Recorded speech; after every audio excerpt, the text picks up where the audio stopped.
இப்ப ஸ்கிரீன் தெரியுதாப்பா? தெரியுதுங்க ஐயா. சூப்பர். சரிங்க. நம்ம நேரம் போயிடலாங்க. அவ்வளவுதான். திரும்ப யாராவது ஒருத்தர் உள்ள வந்தாலும் அவங்கள அட்மிட் பண்ற ஆப்ஷன் இல்ல. நான் என்னுடைய போன்ல இருந்து நான் உள்ள கனெக்ட் ஆயிட்டு இருக்கேங்க. லேப்டாப் இல்ல, அதனால போன்ல இருந்து கனெக்ட் ஆயிட்டு இருக்கேன். சரி, இப்போ நம்ம நேரா பாடத்துக்கு போயிடலாம் நண்பர்களே. ஒரு இணைய வழி வகுப்புல உங்களை சந்திப்பதில் மகிழ்ச்சி. என்னுடைய குரல் கேட்குதுல்ல? தெளிவா கேட்குதுல்ல? கேக்குதுங்க ஐயா. ஏதாவது ஒருவேளை இடையில கேட்காமல் போனால் எனக்கு சொல்லுங்க. இடைமறிங்க. ஸோ அதுல வந்து எந்த விதமான தயக்கமும் காட்டிடாதீங்க. சரி நண்பர்களே, நேரில் நாம் ஒரு வகுப்பை நடத்த வேண்டும் என்பதுதான் என்னுடைய ஆசையா இருந்தது. ஏன்னா இந்த 2-3 வகுப்புகள் உங்கள் நேரடியாக சந்திக்கிற ஒரு வாய்ப்பு கிடைக்கும் என்கிற ஒரு ஆசை இருந்தது. அதே நேரத்துல ஒரு திருமுருகாற்றுப்படையினுடைய தொடக்கம் நமக்கு தெரியும். திருப்பரங்குன்றம் என்கிற ஒரு பகுதியை முடிச்சோம்.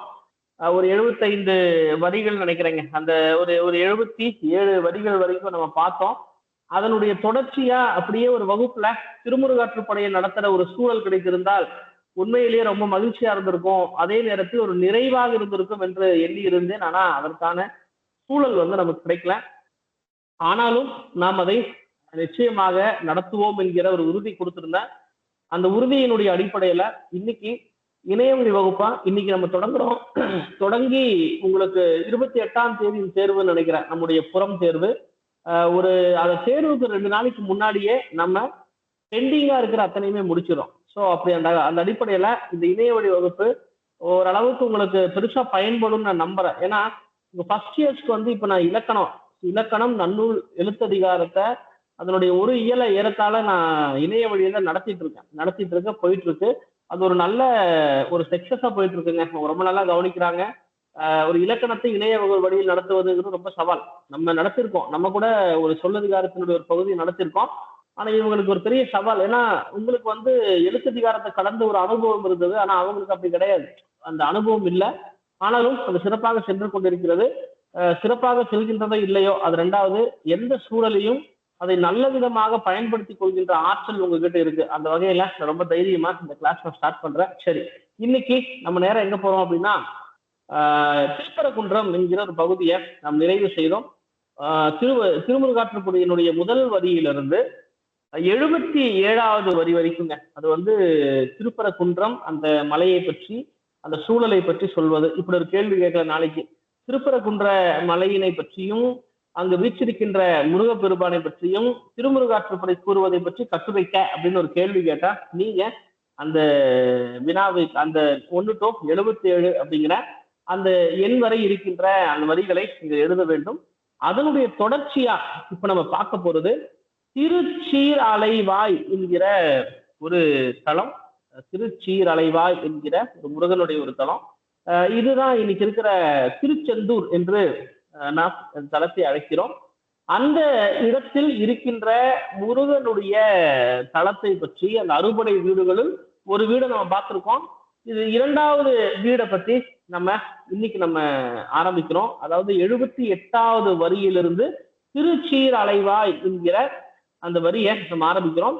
இதை வந்து ஒரு பிபிடி போட்டிருக்கேன். அந்த பிபிடி வந்து ஜஸ்ட் நம்ம உங்களுக்கு ஒரு ஃபோக்கஸ்க்காக தான். மற்றபடி நான் எடுத்திருக்கிற பிரிண்ட் அவுட்ல நீங்க நடத்துறதை குறிப்பீங்க அப்படின்னு நான் நம்புறேன். சரி, எடுத்த உடனே ஒரு டாபிக் குள்ள போறோம். திருச்சீரலைவாய். அந்த திருச்சீரலைவாயில ஆறுமுகன் யானையின் மேல் ஏறி வருதல், இதுதாங்க நம்ம பார்க்க போற இந்த ஃபர்ஸ்ட் டாபிக். ஆறுமுகன் வந்து இங்க சொல்ற ஆறுமுகன் என்பது முருகப்பெருமான், 6 முகத்தை உடையவன். ஏன்னா இந்த ஆறுமுகன் என்கிற இந்த முகத்தினுடைய விரிவை பற்றியெல்லாம் பின்னாடி பார்க்க போறீங்க. அப்போ ஒரு யானையின் மேல வந்து எப்படி ஏறி வருதல் என்கிற ஒரு நிலையில இந்த திருச்சீரலைவாய் அது வந்து ஆரம்பிக்குதுங்க. சரி, எடுத்த உடனே நம்ம நேரா அதனுடைய பாட்டுக்கு போறோம். பாருங்க.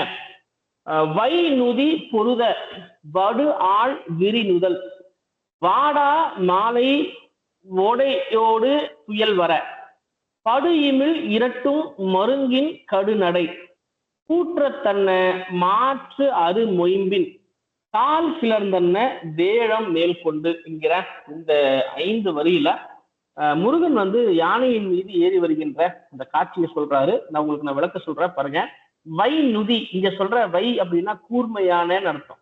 அப்போ வை நுதி என்றால் கூர்மையான முனையினை உடைய, பொருத, பொருத என்றால் கருவிகள் அர்த்தம். கூர்மையான முனையினை கொண்ட கருவி வெட்டியதனால், பொருத என்றால் வெட்டியதனால், வடு ஆள் விரினுதல், இங்க சொல்ற வடு அப்படின்னா அந்த கருவி வெட்டியதனால ஏற்பட்ட அந்த புண்ணு, அந்த புண்ணினுடைய தழும்ப இந்த இடத்துல வந்து வடுன்னு சொல்றாரு. வடு ஆள் விரினுதல், அப்படிப்பட்ட வடுக்களை, புள்ளி புள்ளியான வடுக்களை நெற்றியில் கொண்ட, புள்ளி புள்ளி நுதல் என்றால் நெற்றி, புள்ளி புள்ளியான அந்த வடுக்களை நெற்றியில் கொண்ட வாடா மாலை, இங்க சொல்ற வாடா அப்படின்னா என்றைக்குமே வதங்காத, என்றைக்குமே வதங்காதன்னு சொல்ல முடியாதுங்க. வாடா மாலை அப்படின்னா ரொம்ப ஃப்ரெஷ்ஷான, மிகவும் தெளிச்சு கொண்ட, அன்று அப்பொழுது அலர்ந்த அந்த மாலையோடு, அந்த வாடாத மாலையோடு ஓடையோடு புயல் வர, இங்க சொல்ற ஓடை என்பது பட்டம்னு அர்த்தங்க. நெத்தியில் கட்டுகின்ற பட்டம், நெற்றி பட்டம் அப்படின்னு சொல்லுவாங்க. இன்னைக்கு கூட ஒரு சில பேருடைய திருமணத்துல நெற்றி பட்டம் கட்டுவது என்பது ஒரு முறை. அதே போல ஒரு யானையை ஒரு ஊர்வலமாக கொண்டு செல்லும் போதோ, கோயில் சார்ந்த விஷயங்களை பயன்படுத்தும் போதோ யானையினுடைய நெத்தியில வந்து பட்டம் கட்டுவாங்க. அந்த பட்டத்துக்கு பேர் வந்து ஓடை அப்படின்னு சொல்லுவாங்க. ஓடையோடு புயல் வர, இங்க சொல்ற புயல் வர அப்படின்னா அந்த பட்டத்தோடு, தலையில் கட்டப்பட்ட இந்த பட்டத்தோடு அந்த யானையானது புயல் வர, புயல் வர என்றால் அசைந்து வர அப்படின்னு அர்த்தம். அசைந்து வர படுமணி இரட்டும் மருங்கு, இங்க சொல்ற மருங்கு அப்படின்னா ரெண்டு பக்கம் அர்த்தம். யானையினுடைய அந்த ரெண்டு பக்கமும் படுமணி, படுமணி அப்படின்னு என்ன அர்த்தம்னா தாழ்ந்த, தாழ்ந்த மணி. அந்த யானையினுடைய ரெண்டு பக்கமும் மணி கட்டியிருக்காங்க. அதாவது அந்த யானையினுடைய வயிறை ஒட்டின மாதிரி அந்த இரண்டு மருங்களும் மணி கட்டியிருக்காங்க. அந்த மணி வந்து தாழ்ந்து, இப்ப நீங்க பார்க்கலாம். இப்ப ஒண்ணு இல்லைங்க, நம்ம காலேஜில் கூட ஒரு யானை படம் இருக்கும். அந்த யானைப்படையினுடைய கழுத்துலையும் மணி இருக்கும். ரெண்டாவது நீங்க பாத்தீங்க அப்படின்னா அந்த யானையினுடைய இரண்டு பக்கமும், அதாவது இரண்டு வயிற்றினுடைய மருங்கிலும் அலங்காரத்துக்காக மணி கட்டுவாங்க. அப்படி கட்டப்பட்ட அந்த மணிகள், அந்த இரண்டு மணியும் மாறி மாறி ஒலிக்க, அது என்ன சார் மாறி மாறி ஒலிக்கன்னா, வலது காலை எடுத்து நடந்து வைக்கும் போது வலதுபுறம் இருக்கின்ற மணி ஒலிக்கும். அதே போல இடது காலை எடுத்து நடக்கும் போது இடது பக்கம் இருக்கின்ற மணி ஒலிக்கும். அப்படி யானை நடக்கும் போது அந்த இரண்டு பக்கத்தினுடைய மணியும் மாறி மாறி, கடுமணி இரட்டும் மாறி மாறி ஒலிக்க கடுநடை, இங்க சொல்ற கடுநடை என்றால், கடு என்பது இங்க உரிச்சொல், விரைவான என்ற பொருளை குறிக்கின்ற உரிச்சொல். விரைவான நடையை கொண்ட அந்த யானை, அந்த யானையின் மேல கூற்றத்தன்னை மாற்று அருமொயம்பின், இங்க சொல்ற கூற்றத்தன்னை அப்படின்னா கூற்றுவனை போல அப்படின்னு அர்த்தம். அப்படிப்பட்ட விரைவாக நடந்து வருகின்ற அந்த யானையின் மேல கூற்றத்தன்னை, இங்க சொல்ற கூற்றம் என்பது யமனை போல, கூற்றுவனை போல, கூற்றுவனை போல மாற்று அரு, மாற்று அரு அப்படின்னா நிகரற்ற. கூற்றுவன் நமக்கு தெரியும், கூற்றுவன் என்பது யமனை குறிக்கின்ற ஒரு சொல். யமன் வந்து எவ்வளவு வலிமையானவனோ, ஏன்னா யமன் ஏன் வலிமையானவன் என்றால் இந்த உலகத்திலே மிக முக்கியமான ஒரு பொறுப்பு வந்து யமனுக்கு இருக்கு. அப்போ யமனினுடைய அந்த வலிமையை போல, யமனினுடைய வலிமையை போல நிகரற்ற வலிமையை கொண்ட அர்த்தம். நிகரற்ற வலிமையை கொண்ட அந்த வலிமையை கொண்ட கால் கிளர்ந்தன்ன வேழம் மேற்கொண்டு, இங்க சொல்ற கால் என்பது காற்றுன்னு அர்த்தங்க. கால் என்றால் காற்று, காற்றை போல கிளர்ந்து, கிளர்ந்து என்றால் உங்களுக்கு தெரியும், அதாவது வேகமாக கிளர்ந்து, வேகமாக. இப்ப ஒண்ணு இல்லைங்க, இப்ப வந்து ஏன் இப்படி கிளறேன்பாங்க. உதாரணமா மண் இருக்குங்க, அந்த மண்ணை ஏன் கிளறேன்பாங்க. அது கிளறும் போது என்ன ஆகும்னா நாலா பக்கமும் மண்ணு தெரிக்கும். அப்படி கால் கிளர்ந்து, அதாவது அந்த காற்றை போல, நாலா பக்கமும் கிளர்ந்து வீசுகின்ற காற்றை போல கிளர்ந்தன்ன அப்படி எழுந்து வருகின்ற வேழம் மேற்கொண்டு, இங்க சொல்ற வேழம் என்றால் யானை என்று பொருள். அந்த யானையின் மீது அந்த முருகனானவன் எழுந்தருளி வருகிறான். இங்க சொல்ற நம்ம இப்ப ரெண்டு வகையில பொருள் கொள்ளலாம். மேல இருக்கிற கூற்றத்தன்ன மாற்றரு மொயம்பின் என்பதை நம்ம எப்படி பொருள் கொள்ளலாம் அப்படின்னா, அதாவது யமனை போல வலிமை உடையவனாக விளங்குகின்ற முருகன் என்றும் பொருள் கொள்ளலாம். ரெண்டாவது, யமனை போல வலிமை மிக்கதாக விளங்குகின்ற அந்த யானை என்று கூட நாம் இங்கே பொருள் கொள்ளக்கூடிய இடம் இருக்கின்றது. சரி, பொருள் கொள்ள வேண்டிய இடம் இருக்கின்றது. அப்படி அந்த யானையின் மீது எழுந்தி அருளியவனாக ஆறுமுகன் வருகிறான் என்பதுதான் இந்த வரியினுடைய விளக்கம், இந்த பகுதியினுடைய விளக்கம். இதை நான் தொகுத்து நான் சொல்றேன். நீங்க இதை நோட் பண்ணிருப்பீங்க. இதை வந்து இப்ப தொகுத்து சொல்றத இன்னொரு முறை கேளுங்க. அதாவது கூர்மையான முனையை உடைய அந்த கருவி வெட்டியதனால புள்ளி போல் உருவான ஆழ்ந்த வடுக்களை கொண்ட நெற்றியில என்றைக்கும் வாடாத வதங்காத மாலையையும் அந்த மாலையோடு சேர்ந்து பட்டத்தையும் உடைய அந்த மாலையோடு சேர்ந்து பட்டத்தையும் உடைய அந்த யானையானது அசைந்து வர, புயல் வர அசைந்து வர, அதனுடைய வயிற்றின் இரு மருங்கிலும் கட்டப்பட்ட அந்த மணி மாறி மாறி மாறி மாறி ஒலிக்க கடு நடை, வேகமான நடை கொண்டு வருகின்ற அந்த யானையின் மீது கூற்றுவனை போல வலிமை மிகுந்த, என்றைக்குமே கூற்றுவனை போல மாறாத வலிமை மிகுந்த, நிகரற்ற வலிமை மிகுந்த முருகனானவன் கால் கிளர்ந்தன்ன வேடம் மேல் கொண்டு, இங்க சொல்ற கால் என்பது காற்று, அந்த காற்று கிளர்ந்து எழுந்து வருவதை போன்று அந்த வேடத்தின் மீது ஏறி கொண்டு முருகனானவன் வருகிறான் அப்படின்னு இந்த பகுதியில இதற்கு நாம் பொருள் கொள்ள வேண்டும். இந்த பகுதி இதோட நிறைவடையுது. இது புரிந்ததா? புரிஞ்சுதுங்க ஐயா. சொல்லுங்க பார்க்கலாம். யாராவது ஒருத்தர் இந்த நான் இப்ப பார்த்த ஒரு இந்த வரியினுடைய பகுதியை உங்களுக்கு புரிஞ்சதை சொல்லிவிட்டால் நம்ம அடுத்ததுக்கு போயிடும். என்னுடைய கன்ஃபர்மேஷன் உங்களுக்கு புரிஞ்சதாங்கிற ஒரு நிறைவுக்காக நான் கேட்கிறேன். யாராவது ஒருத்தர்.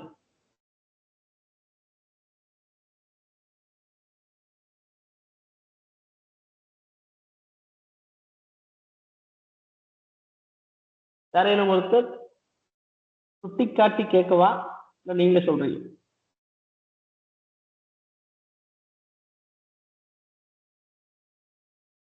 நீங்க சொன்னீங்கன்னா நம்ம அடுத்த கட்டத்துக்கு போயிடலாம். ஏன்னா எனக்கு தெரியல உங்களுக்கு புரிஞ்சுதா அப்படின்னு.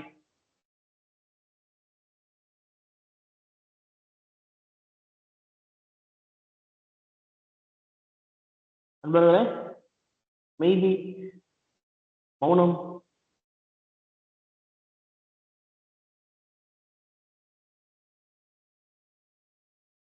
இன்னும் மௌனம் நீடுதான்.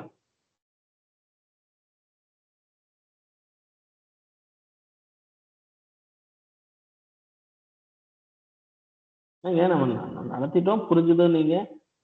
ரைட்டு. துளசி கண்ணன், தம்பி துளசி கண்ணன் சொல்லுங்க பார்க்கலாம்.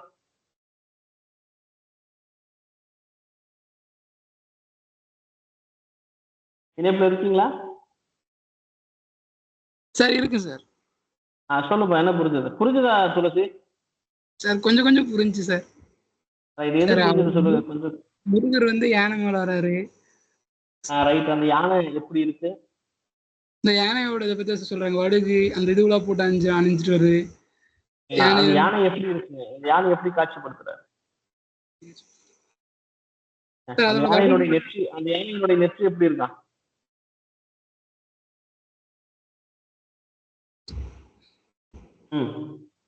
கூர்மையான முனையை கொண்ட ஆயுதங்கள் வெட்டியதனால புள்ளி புள்ளியாக மிக ஆழமாக ஏற்பட்ட வரியினை கொண்ட அந்த யானையினுடைய நெற்றியில என்றைக்குமே வாடாத மாலை, அதோடு கட்டப்பட்ட பட்டத்தோடு அந்த யானையானது அசைந்து வர, அவ்வாறு அசைந்து வரும்போது யானையினுடைய வயிற்றின் இரு மருங்கிலும் கட்டப்பட்ட அந்த மணிகள் ஒலிக்க மிக விரைவாக வருகின்ற யானையின் மீது கூற்றுவனை போல மாறாத வலிமை உடைய முருகனானவன் கால் கிளர்ந்தன்ன நெருப்பு காற்றை போல பறந்து விரிந்து வருகின்ற அந்த யானையின் மீது வருகிறான். இந்த காட்சி அப்படியே சொல்லும் போது நான் திருமண பலமுறை சொல்லியிருக்கேன். இதை கொஞ்சம் அப்படியே கற்பனை செய்து பாருங்கள்.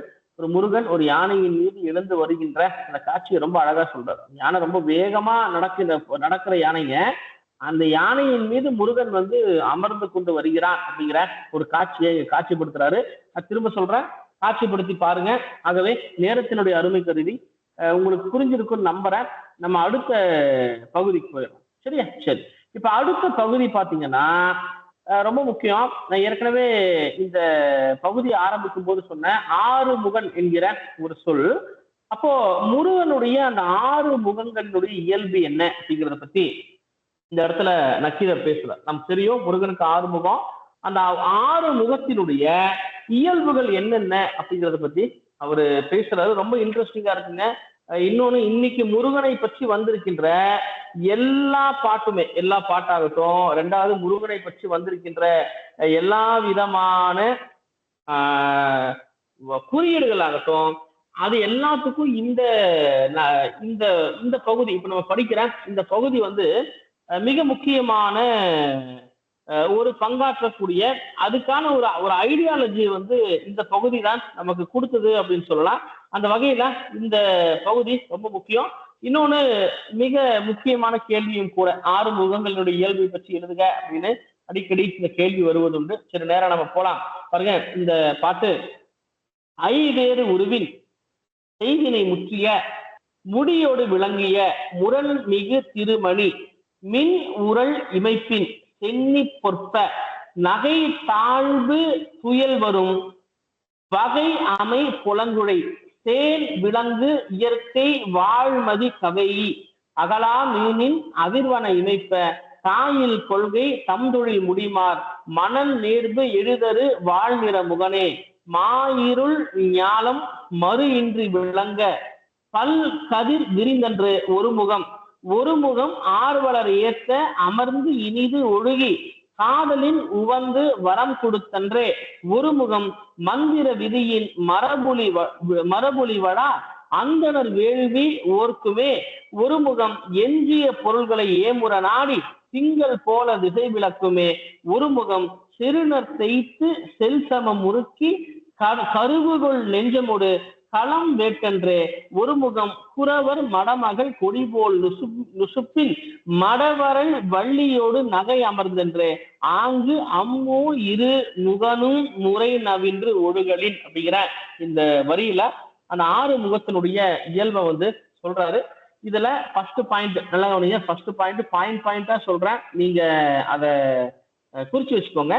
இந்த ஃபர்ஸ்ட் பாயிண்ட் வந்து எது வரைக்கும் அப்படின்னு பாத்தீங்கன்னா, அதாவது ஐவேறு உருவின் செய்தினை முற்றிய முடியோடு விளங்கிய முரண் மிகு திருமணி மின் உரல் இமைப்பின் சென்னி பொற்ப நகை தாழ்வு புயல் வரும் வகை அமை புலங்குடை தேன் விலங்கு இயற்கை வாழ்மதி கவையி அகலா மீனின் அதிர்வன இமைப்ப. இது வரைக்கும் வந்து ஒரு கான்செப்டுங்க. இது வரைக்கும் ஒரு கான்செப்ட். இந்த ஒரு கான்செப்ட் ரெண்டா பிரிக்கலாம். எப்படி பிரிக்கலாம் அப்படின்னா, இது வரைக்கும் ஒரு காட்சிங்க, இது வரைக்கும் ஒரு விஷயம். எது வரைக்கும் அப்படின்னா பாருங்க, ஐவேறு உருவின் செய்வினை முற்றிய முடியோடு விளங்கிய முரண்மிகு திருமணி மின் உரல் இமைப்பின் சென்னி பொற்ப. இது வரைக்கும் வந்து ஒரு பகுதி. சரி பாருங்க, அதனுடைய விளக்கத்தை சொல்றேன். ஐவேறு உருவின், அதாவது 5 வேறுபட்ட வடிவங்களால் செய்யப்பட்ட ஐவேறு, 5 வேறு உரு என்றால் வடிவம், 5 வெவ்வேறு வேறுபட்ட உருவினால் உருவத்தோடு வடிவில் செய்யப்பட்ட செய்வினை முற்றிய. அதற்கு செய்வினை என்றால் செய் என்றால் செய்கின்ற, வினை என்றால் செயல், முற்றிய அப்படின்னா மிக நல்ல விதமாக மிக அருமையாக பல வேலைப்பாடுகளோடு கூடிய செய்யப்பட்ட மிக சிறப்பாக செய்யப்பட்ட முடியோடு. இங்க சொல்ற முடி என்றால் தலையில் அணிகின்ற மகுடம்னு அர்த்தம். அந்த மகுடம் அப்படின்னு சொல்லலாம், கிரீடம் அப்படின்னு சொல்லலாம். அப்போ 5 கிரீடம், அந்த 5மே வெவ்வேறு உருவத்தில் செய்யப்பட்ட அந்த கிரீடம் முடியோடு விளங்கிய அப்படின்னா அந்த 5மே முடியோடு அப்படின்னா அந்த 5 கிரீடமும் முருகனுடைய தலையின் மீது இருக்கின்றது, வீற்றிருக்கின்றது. பாருங்க, வீற்றிருக்கின்றது முரண்மிகு திருமணி. அந்த 5மே எப்படி இருக்கா? முரண்மிகு திருமணி. முரண் என்றால் அந்த 5மே ஒன்ன போல ஒன்னா இல்லாம மாறுபட்டு, ஒன்ன போல ஒன்னா இல்லாம மாறுபட்டு, முரண்மிகுன்னா மாறுபட்டு, திருமணி என்றால் இந்த இடத்துல திரு என்றால் மேன்மையான, மணி என்பது அங்கே அந்த கிரீடத்தை அலங்கரிக்க பயன்படுத்திய மணிகள். அந்த மணிகள் மின் உரல் இமைப்பின், மின் உரல் என்றால் அந்த 5 கிரீடங்களிலும் வெவ்வேறு வகையான வடிவத்தை கொண்ட அந்த 5 கிரீடங்களிலும் பதிக்கப்பட்ட அந்த மணியானது மின் உரல். அதனால மின் உரல் என்றால் மின்னலை போல, உரல் அமைப்பின் என்றால் மின்னலை போல ஒளி வீச சென்னி பொற்ப. இங்க சொல்ற பொற்ப அப்படின்னா அழகு படுத்துகின்றது என்று பொருள். சென்னி பொற்ப என்றால் முருகனுடைய தலையின் மீது விளங்கி முருகனை அந்த கிரீடங்கள் அழகுபடுத்துகின்றது என்பது இதனுடைய பொருள்ங்க. திரும்ப சொல்றேன், அதாவது முருகனுடைய தலையின் மீது கிரீடம் இருக்கின்றது. கிரீடத்தை பத்தி பேசுறாரு இந்த முதல் 3 வரியில. 5 வெவ்வேறு உருவங்களில் செய்யப்பட்ட அந்த மிக அழகான வேலைப்பாடோடு செய்யப்பட்ட அந்த கிரீடங்கள் ஒன்றிலிருந்து ஒன்று எவ்விதத்திலும் ஒன்றுபடாமல் வெவ்வேறுபட்ட தனித்தன்மையோடு கூடிய அந்த கிரீடங்கள்ல பதிக்கப்பட்ட மணிகள் மின்னலை போல ஒளி வீச, மின்னலை போல இமைப்ப அப்படின்னா மின்றதுன்னு அர்த்தம். அப்ப இமைப்ப என்றால் கண்கள் இமைப்பதை போல ஒளி வீச சென்னி பொற்பா, சென்னி அப்படின்னா தலைமுடின்னு அர்த்தம். அப்ப இந்த 5 கிரீடங்களுமே முருகனுடைய தலையின் மீது விளங்கி அந்த முருகனை மேலும் அழகுபடுத்த அப்படின்னு எடுத்த உடனே ஏற்கனவே நம்ம கிளாஸ்ல சொல்லியிருக்கோம். இந்த வருணனையை 2 வகையா சொல்லுவாங்க. கேசாதி பாத வருணனை, பாதாதி கேச வருணனைன்னு படிச்சிருக்கோம்.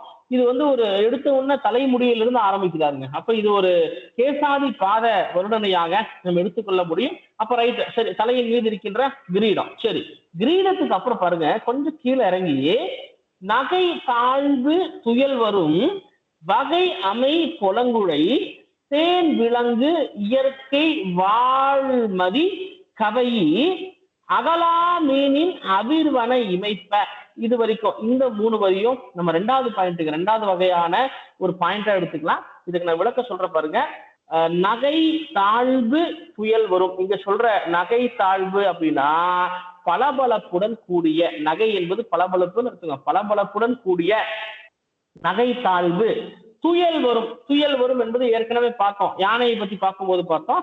அசைகின்ற, நல்லா கவனிங்க, பளபளப்பான அசைகின்ற அமை வகை அமை பொலங்குழை. இங்க சொல்ற வகை அமை என்றால் அப்படிப்பட்ட தன்மை கொண்ட, நல்லா கவனிங்க, பளபளப்பா இருக்கு நகை தாழ்வு, புயல் வரும் அசைகின்ற வகையிலே அமைந்த பொலம் குழை. இங்க சொல்ற குழை என்றால் காதில் அணிகின்ற சாதனிய குழை அப்படின்னு சொல்லுவாங்க.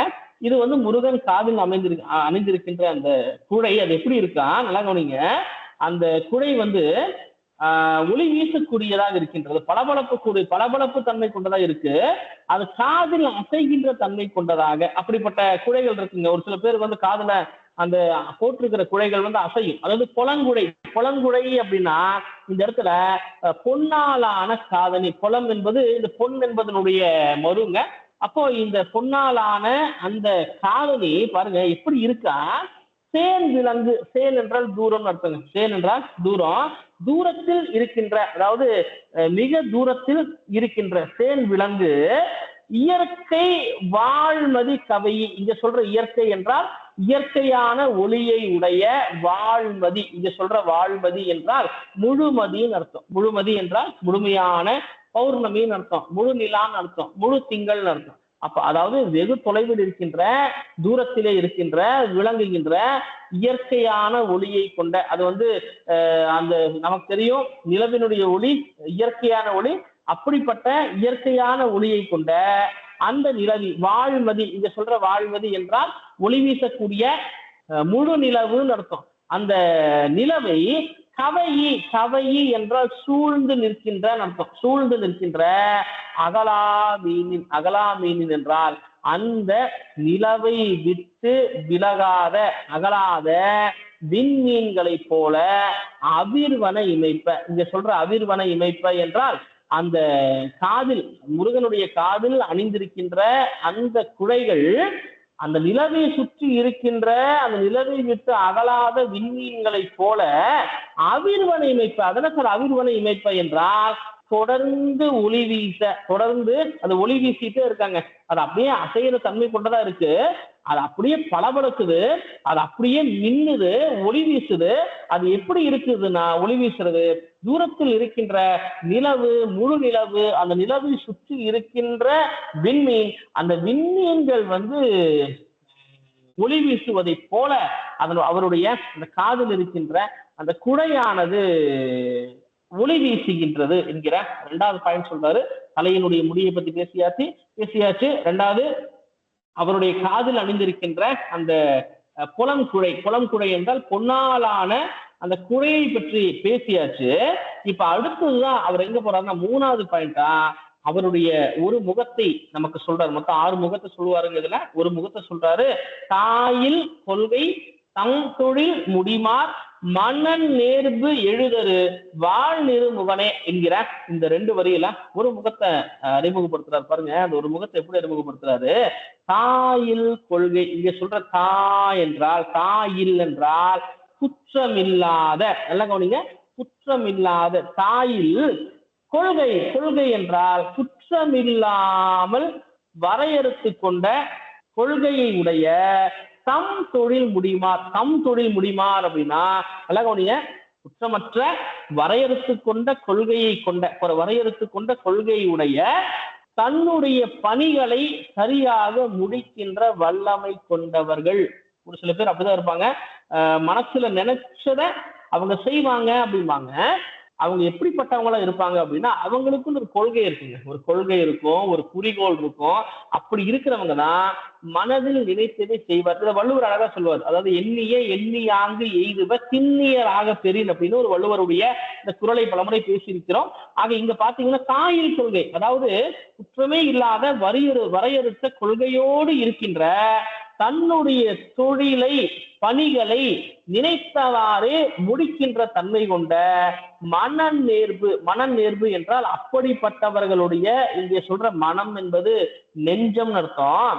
அந்த நெஞ்சத்துல நேர்பு என்றால் அமர்ந்திருக்கின்ற எழுதரு வாழ் நிறுமுகனே. எழுதரு என்றால் அதாவது தோன்றுகின்ற, எல்லா எழுந்து வானத்தில் சூரியனை போல தோன்றுகின்ற ஒளி மிக்க ஒரு முகம், ஒளிமுக்க ஒரு முகத்தை கொண்டவனே அப்படிங்கிற ஒரு பாயிண்ட சொல்றாரு.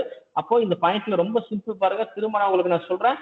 குற்றமில்லாத வரையறுத்த கொள்கையை உடைய தன்னுடைய பணிகளை அவர்கள் எண்ணியவாறே சிறந்து செய்து முடிக்கின்ற அத்தகு தன்மை கொண்டவருடைய நெஞ்சத்திலே அமர்ந்து இருக்கின்ற வானத்திலே தோன்றுகின்ற சூரியனை போல எழுந்து ஒளி வீசும்படி அமர்ந்திருக்கின்ற ஒரு முகம், முருகனுடைய ஒரு முகம் அப்படின்னு எடுத்த உடனே ஒரு முகத்தை சொல்றாரு. அந்த ஒரு முகம் எப்படிப்பட்ட முகம் அப்படின்னா, நினைச்சதை செய்தவங்க, நல்ல விதமாக செய்பவர்கள், குற்றமற்ற கொள்கை கொண்டவர்கள், அவர்களுடைய பணியை சரியாக முடிப்பவர்கள், அவர்களுடைய நெஞ்சத்தில் குடியிருக்கின்ற ஒரு முகமே அப்படின்னு எடுத்த உடனே ஒரு முகத்தை இவர் இங்க அறிமுகப்படுத்துறாரு. அப்போ இந்த அறிமுகப்படுத்துறாரு, இது ஒரு முகம். சரி, ரெண்டாவது பாருங்க, ரெண்டாவது முகத்தை அறிமுகப்படுத்துறாரு. மா இருள் ஞானம் மறு இன்றி விளங்க பல்கதிர் விரித்தன்று ஒரு முகம் அப்படின்னு ரெண்டாவது முகத்தை அவர் அறிமுகப்படுத்துறாரு. பாருங்க, ஃபர்ஸ்ட் முகம் திரும்ப சொல்றேன். அதாவது குற்றமில்லாத கொள்கையை கொண்ட தன்னுடைய பணிகளை சரியாக செய்து முடிக்கின்ற திறன் கொண்ட அத்தகைய நேர்மையான தன்மை கொண்டவருடைய மனதிலே அமர்ந்து மனதிலே வானத்தில் எழுகின்ற சூரியனுடைய ஒளிகதிரை போல எழுந்து நிற்கின்ற அமர்ந்திருக்கின்ற தன்மை கொண்ட ஒரு முகம் அப்படின்னு அவர் சொல்றாரு. ரெண்டாவது முகம் பாருங்க, மாயிருள் ஞானம். இந்த இடத்துல அவர் சொல்றாரு மாயிருள் ஞானம். ஞானம் என்பது உலகங்க. மாயிருள் என்றால் மிகப்பெரிய இருளால் சூழப்பட்ட உலகம் அர்த்தம். மிக பெரும் இருளால் சூழப்பட்ட உலகம் மறு இன்றி விளங்க. அதாவது அப்படிப்பட்ட இந்த உலகம் ஏற்கனவே இருளால சூழப்பட்ட உலகம். பொதுவாகவே இருளால சூழப்பட்ட ஒரு இடம் அது எப்படிப்பட்டதா இருக்கும் அப்படின்னா, அது அந்த இருளால சூழப்பட்ட இடம் ஒரு குற்றமுடையதா இருக்கும். அப்போ இருள் என்பதே ஒரு குற்றம் தாங்க. இருளால் சூழப்பட்டது என்பது குற்றமுடையதுன்னு அர்த்தம். அப்போ இருளால சூழப்பட்ட இந்த மிகப்பெரிய உலகம் மறு இன்றி விளங்க அப்படின்னா, அந்த உலகமானது இங்க சொல்ற மறு என்பது குற்றம் இல்லாமல் விளங்கும் வகையில பல்கதிர் விரித்தன்று ஒரு முகம். இங்க சொல்ற பல்கதிர் விரிந்தன்று என்றால் இந்த உலகினுடைய அந்த இருளை போக்கும்படி, இந்த அந்த இருளான குற்றத்திலிருந்து வெளிவரும்படி பல்கதிர் விரிந்து சூரியனை போல பல கதிர்களை விரித்து நின்றது ஒரு முகம். இந்த உலகத்தினுடைய இருளையே போக்குகின்ற அளவிற்கு எழுந்து நிற்கின்ற சூரியனை போல பல்கதிர் விரிந்தென்று தன்னுடைய பல கதிர்களை விரித்து இந்த உலகத்தினுடைய அந்த இருளை அகற்றுகின்ற விரிந்து நின்று அந்த உலகத்தினுடைய இருளை அகற்றுகின்றது ஒரு முகம் அப்படின்னு ரெண்டாவது முகத்தை அவர் அறிமுகப்படுத்துறாரு. திரும்ப சொல்றேன், முதல் முகம் என்பது குற்றமில்லாத வரையறுத்து கொண்ட கொள்கையை கொண்ட தன்னுடைய பணியை சரியாக நேர்மையாக செய்து முடிக்கின்ற அப்படிப்பட்ட நேர்மையான தன்மை கொண்டவருடைய நெஞ்சத்திலே எழுந்து நிற்கின்ற சூரியனை போல, சூரியனுடைய எழுந்து வருகின்ற ஒளிகதிரை போல அமர்ந்திருக்கின்ற ஒரு முகனே அப்படின்னு ஒரு முகத்தை அவர் சொல்றாரு. இரண்டாவது முகம், மிகப்பெரிய இருளால் சூழப்பட்ட இந்த உலகத்தினுடைய அந்த இருள் என்கிற குற்றமானது நீங்கும் வரை தன்னுடைய பல கதிர்களை விரித்து இந்த உலகத்தை காக்கின்ற இந்த உலக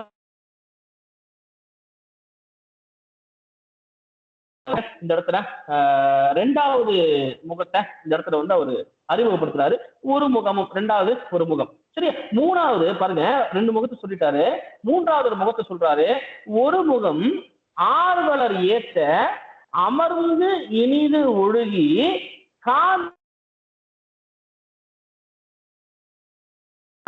அப்படின்னு ஒரு முகத்தை அவர் அறிமுகம் செய்யறாரு. பாருங்க, ரொம்ப எளிமையான ஒரு முகம். பாருங்க, மூணாவதா ஒரு முகத்தை அறிமுகப்படுத்துறாரு. ஒரு முகம். அப்படி இன்னொரு முகம் ஆர்வலர் ஏத்த, இங்க சொல்ற ஆர்வலர்கள் அப்படின்னா அன்புடையவர்கள் அர்த்தம். அப்ப அன்புடைய அந்த ஆர்வலர்கள் ஏத்த அப்படின்னா வாழ்த்த, அமர்ந்து இனிது ஒழுகி என்றால் அவங்களுடைய அந்த அன்பிற்கு ஏற்ப அதற்கு ஏற்றவாறு ஒழுகி நின்று அவர்களுடைய அன்போடு பொருந்தின்னு அர்த்தம். நல்லா கவனிங்க, ஆர்வலர் என்பது இந்த இடத்துல அன்புடையவர்கள் அர்த்தம். அந்த அன்புடைய அந்த ஆர்வலர்களுடைய அந்த அன்பிற்கு இனிமையாக, அந்த அன்பிற்கு ஏற்ப அந்த இனிமையாக ஒழுகி நின்று காதலின் உவந்து வரம் கொடுத்தன்றே. காதலின் அப்படின்னா அவர்களுடைய அன்பை ஏற்று, அவர்களுடைய அந்த அன்பினை ஏற்று அவர்களுக்கு வரம் கொடுத்தது ஒரு முகம் அப்படின்னு காதலில் உவந்துன்னா மகிழ்ந்துன்னு அர்த்தம். மகிழ்ச்சிக்கும் உவப்புக்கும் பெரும் வித்தியாசம் இருக்கு. மகிழ்ச்சி என்பது எல்லை உடையது, உவப்பு என்பது எல்லை இல்லாத மகிழ்ச்சி. அதே நேரத்தில் உவப்பின் நிலை என்பது அது மனதினுடைய 3 வகையான மனதிற்கும் உட்பட்ட ஒரு மகிழ்ச்சி உவப்புன்னு ஏற்கனவே பேசியிருக்கோம். அப்படி இந்த இடத்துல பாத்தீங்க அப்படின்னா காதலில் உவந்து அவர்களுடைய அந்த அன்புல, அந்த அன்பினுடைய பெருக்கத்துல, அந்த அன்புக்கு இவர் செய்கின்ற அந்த மறு அன்பு அந்த காதலில் உவந்து வரம் கொடுக்கின்ற ஒரு முகம் இன்னொரு முகமே அப்படின்னு மூன்றாவது முகத்தை அவரு அறிமுகம் செய்றாரு. இது வந்து மூன்றாவது முகம். நண்பர்களே, என்னுடைய குரல் கேட்குதா? ஒரு கன்ஃபர்மேஷனுக்காக. கேக்குதுங்க ஐயா. புரியுதாப்பா? புரியுதா? நடத்துறது புரியுதா? புரியுதுங்க ஐயா. நோட்ஸ் எடுக்கிறீங்களா?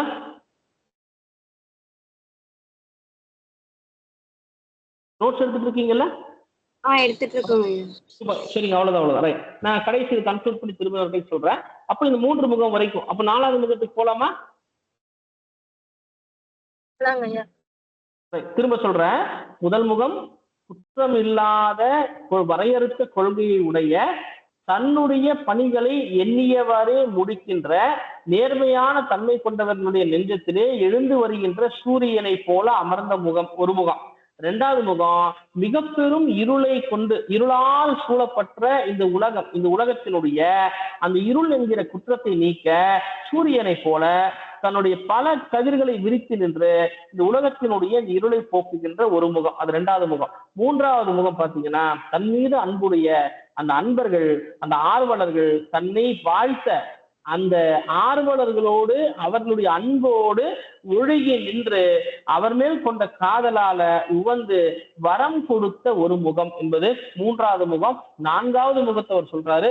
ஒரு முகம் மந்திர விதியின் மரபுலி வழா அந்தனர் வேள்வி ஓர்க்குமே அப்படின்னு 4வது முகத்தை சொல்றாரு. பாருங்க, அந்த 4வது முகம் வந்து விளக்குற மந்திர விதியின் மரபுலி வழா, அதாவது மந்திரங்களினுடைய மரபினை அறிந்து. இங்க மந்திரம் என்பது உங்களுக்கு தெரியும், ஒரு யாகம் நிகழ்த்தும் போது சொல்லப்படுகின்ற மந்திரம், அந்த மந்திரத்தினுடைய அந்த விதியில மாறாம, அதாவது மந்திர விதியில் அப்படிப்பட்ட மந்திரத்தினுடைய அந்த விதியில் இருந்து மாறாம, மரபில் இருந்து மாறாம, அந்த மரபினை அறிந்து மரபுலி வழா அந்த மந்திரங்களினுடைய அந்த மரபில் இருந்து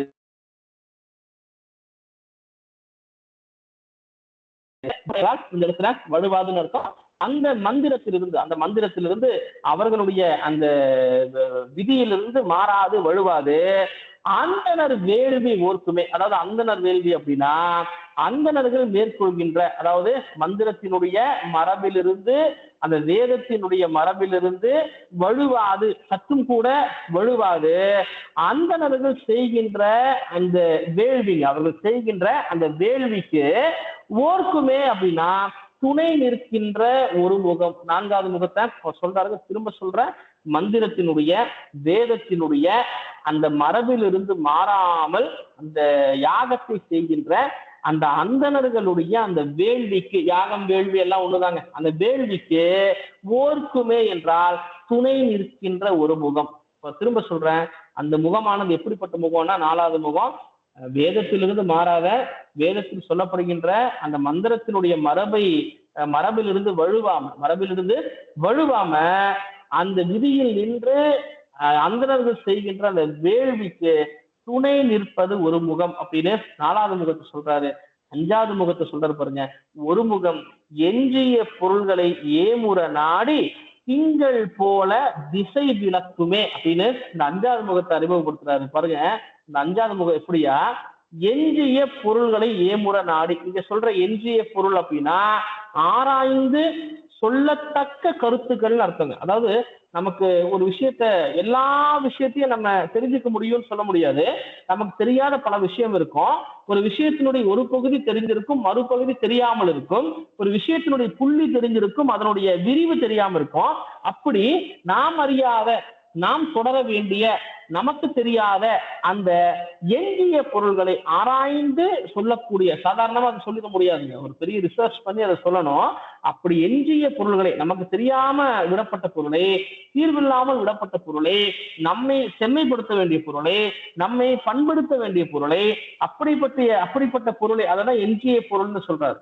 அப்படிப்பட்ட ஆராய்ந்து சொல்லக்கூடிய பொருள்களை ஏமுற நாடி. இங்க சொல்ற ஏமுற அப்படின்னா விருப்பத்தோடு, ஏமுற என்றால் அப்படிப்பட்ட கருத்துக்களை ஏமுற நாடி விருப்பத்தோடு அதை எடுத்து உணர்ந்து, விருப்பத்தோடு அதை எடுத்து உணர்த்தின்னு அர்த்தம். அப்போ ஒரு விஷயத்தை தேடி சொல்றது பெரிய விஷயம் இல்ல, அதை விருப்பத்தோடு சொல்லுங்க, சும்மா சொல்லிட முடியாது. ஏன்னா விருப்பத்தோடு சொல்லும் போதுதான் அந்த விஷயம் இன்னொருத்தருக்கு போய் சேரும். பாருங்க, ஆராய்ந்து சொல்லத்தக்க கருத்துக்களை விரும்பி தேடி அதை விருப்பத்தோடு எடுத்துணர்த்தும் திங்கள் போல திசை விளக்குமே. இங்க சொல்ற திங்கள் என்பது நிலவுன்னு அர்த்தம்.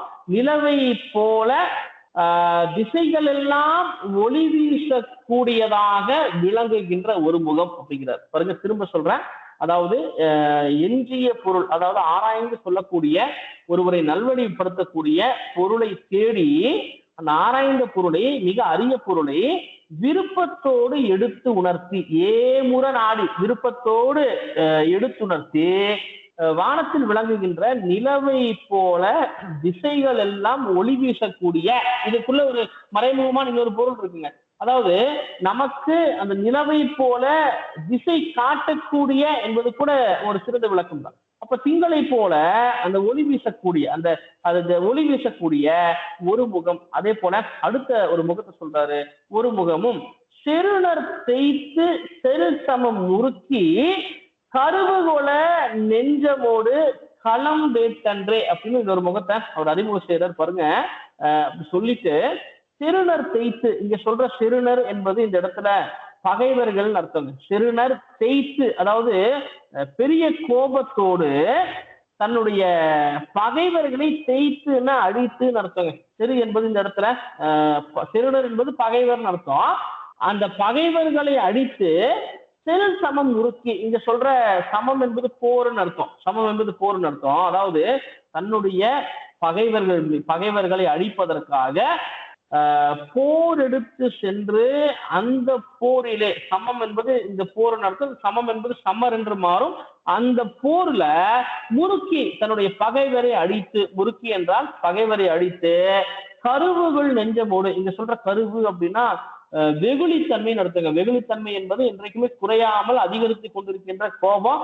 அப்ப கருவுகள் அந்த வெகுளித்தன்மை கொண்ட நெஞ்சத்தோடு களம் வேட்டன்றே, இங்க சொல்ற களம் என்பது அந்த இந்த களத்தை வந்து என்ன சொல்லுவாங்கன்னா கள வேள்வின்னு சொல்லுவாங்க, மரக்கள வேள்வின்னு சொல்லுவாங்க. அது என்ன சார் மரக்கள வேள்வினா, ஒரு போரில் வெற்றி பெற்ற பிறகு அந்த வெற்றிக்கு நன்றி கூறும் விதமாக, அந்த போர்ல நன்றி கூறும் விதமாக அந்த போர்க்களத்துல செய்கின்ற வேள்வி, அந்த வெற்றியினுடைய குறியீடா செய்யற வேள்வியை வந்து மரக்கள வேள்வின்னு சொல்லுவாங்க. அப்படி அந்த போரில் வென்று தன்னுடைய பகைவர்களை அழித்து அந்த போர்க்களத்துல வந்து மரக்கள வேள்வி செய்தது ஒரு முகம், மரக்கள வேள்வி செய்தது ஒரு முகமே அப்படின்னு சொல்லிட்டு கடைசியா ஒரு முகம் அப்படின்னு சொல்லி இன்னொரு முகத்தை சொல்றாரு. அவர் சொன்ன இந்த ஆறுங்கிற அந்த முகத்தை தாண்டி இன்னொரு முகத்தை சொல்றாரு. குறவர் மடமகள், இங்க சொல்ற குறவர் மடமகள் சொல்லுங்க. ஆறாவது முகம் இல்லைங்க ஐயா, முகம் ஒரு வாட்டி புரியல. வெரி சூப்பர் சூப்பர், கண்டிப்பா சொல்றேன். தயவு செய்து அனு புரியலன்னா என்னை கேட்டுருங்க சரியா. எனக்கு ஆன்லைன்ல வந்து நான் இன்டராக்ஷன் பண்ண முடியாது. தயவு செய்து புரியவில்லை என்றால் என்னை கேளுங்க, நான் திரும்ப எத்தனை முறை வேணா உங்களுக்கு சொல்லித்தர தயாரா இருக்கேன். இந்த ஆறாவது முகம் வரை, ஆறாவது முகம் தானே அதுக்கு முன்னாடி புரிஞ்சுதானு உங்களுக்கு? புரிஞ்சுங்க ஐயா. நான் ஆறாவது முகம் நான் உங்களுக்கு திரும்ப சொல்றேன். ஒரு முகம் செருணர் தேய்த்து, இங்க சொல்ற செருணர் என்றால் பகைவர்னு அர்த்தம், தேய்த்து என்றால் அழித்துன்னு அர்த்தம். நல்லா கவனிங்க.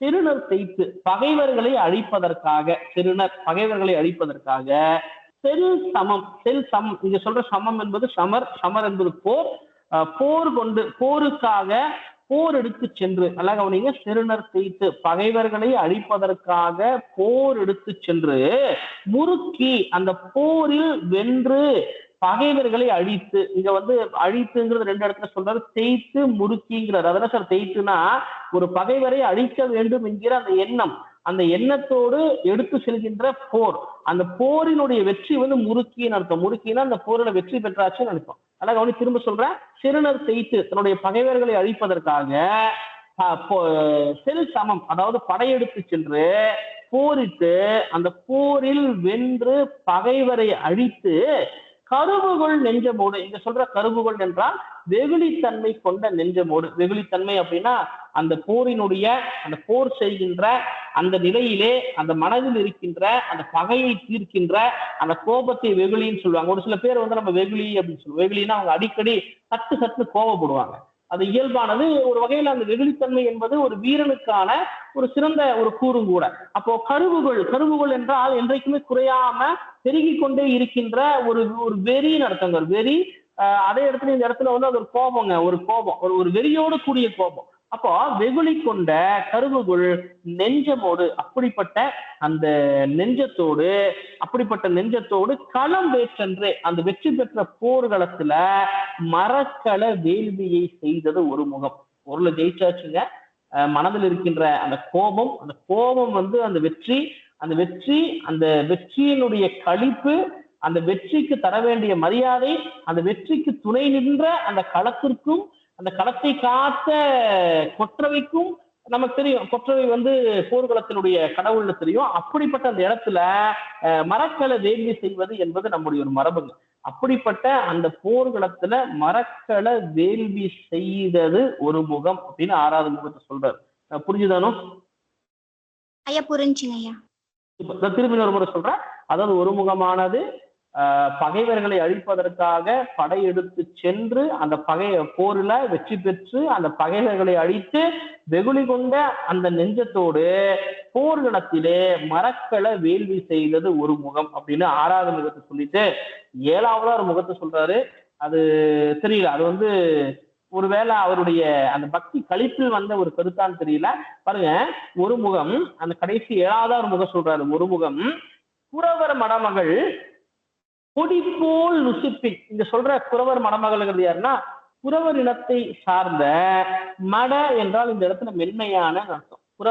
குறவர் இனத்தை சார்ந்த மென்மையான மகள் கொடி போல் நுசுப்பினல். அந்த மகளுடைய நுசுப்பு என்பது இடைன்னு அர்த்தம். இடை, அவளுடைய இடை எப்படி இருக்கா? கொடி போன்ற இடையை உடைய, கொடி போன்ற மென்மையான இடையை உடைய நுசுப்பினல் மடவரல். இங்க சொல்ற மடவரல் என்றால் மடப்பம் என்பது மடம்னு அர்த்தங்க. மடப்பம் என்பது மடம். ஏற்கனவே நம்ம மடத்தை பத்தி பேசியிருக்கோம். மடம் என்பது எதற்கு அஞ்ச வேண்டுமோ அதற்கு அஞ்சுவது. தனக்கு அந்த உணர்வு ரீதியான ஒரு விலகல் ரீதியான ஒரு ஒரு ஒரு பாதுகாப்பை தருவதை நம்ம மடம்னு பேசியிருக்கோம் வகுப்புல. அப்ப மடவரல் என்றால் அந்த மடத்தை தன்னுடைய வேலியாக உடைய, அந்த மடத்தையே தன்னுடைய வேலியாக கொண்ட சிறந்த தன்மையுடைய வள்ளியோடு, அந்த அந்த குறமகளான அந்த வள்ளியோடு நகை அமர்ந்தன்றே என்றால் அந்த வள்ளியோடு மகிழ்ச்சியோடு, நகை என்றால் இந்த இடத்துல சிரிக்கிறதுன்னு அர்த்தங்க, மகிழ்ச்சியோடு சிரித்தவாறே அமர்ந்து இருக்கின்ற ஒரு முகம் அப்படின்னு சொல்லிட்டு ஆங்கு ஆங்கு அம் மூ இருமுகனும், ஆங்கு அவ்வாறு அம் மூ அந்த மூ இருமுகனும், மூ என்பது 3, இரு என்பது 3x2, அந்த 6 முகத்தை கொண்ட இருமுகனும், ஆங்கு அப்படி அம் மூ இருமுகனும், அந்த அழகான, இந்த இடத்துல அம் என்பது அந்த அர்த்தம், அழகிய அர்த்தம், 2 அர்த்தம் இருக்கு. அந்த அழகான மூ இருமுகனும், அதாவது 3x2 6 முகத்தை கொண்ட 6 முகனும் முறை நவின்று ஒழுகில், அதென்ன சார் முறை நவின்று அப்படின்னா தமக்குரிய அந்த முறையோடு, அந்த முறையின் வழி, ஒவ்வொரு முகத்திற்கும் ஒரு விதமான தன்மை உண்டு. அப்படிப்பட்ட தன்மையோடு ஒழுகலின் அப்படின்னா அந்த முறையின்படி முருகனானவன் அந்த இடத்திலே ஒழுகுகிறான் என்பது நடக்கிறான், அருள் தருகிறான், அருள் பாவிக்கிறான் அப்படின்னு நாம் பொருள் எடுத்துக் கொள்ளலாம் என்று இந்த பகுதியில அந்த 6 முகத்தினுடைய இயல்பை பற்றி அவர் சொல்கிறார்.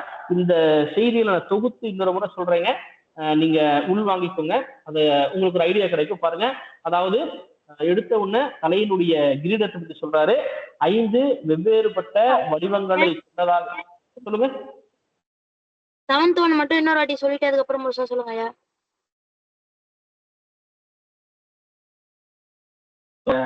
இன்னொரு டைம் சொல்றேன் பாருங்க. அதாவது சூப்பர் பாருங்க, அந்த கடைசி, அதாவது இப்ப நான் சொல்றது குறவர் மடமகள் ஒரு முகம், குறவர் மடமகள் இங்க சொல்ற கேக்குதா? நான் பேசுறது கேக்குதா? கேக்குதுங்க. ஓகே சரி. குறவர் மடமகள் அப்படின்னா குறவர் இனத்தை சார்ந்த மடமகள், மட என்பது மென்மையான அர்த்தம், மென்மையான தன்மை கொண்ட, கொடி போல் நுசும்பினல், அதாவது குறவர் இனத்தை சார்ந்த மென்மையான தன்மை கொண்ட மகளான, கொடி போன்ற மென்மையான இடுப்பை உடைய மடவரல், இங்க சொல்ற மடவரல் என்பது மட என்பது மடம்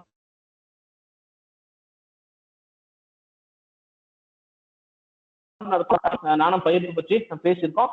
அப்படிப்பட்ட அந்த மடவரல், அந்த மடத்தை தன்னுடைய வேரியாக உடைய வள்ளியோடு, இங்க சொல்ற வள்ளி என்பது நமக்கு தெரியும், அந்த குறவர் இனத்தை சார்ந்த வள்ளி, முருகனுடைய மனைவி, அந்த வள்ளியோடு நகை அமர்ந்தன்று, இங்க நகை என்றால் மகிழ்ச்சியோடு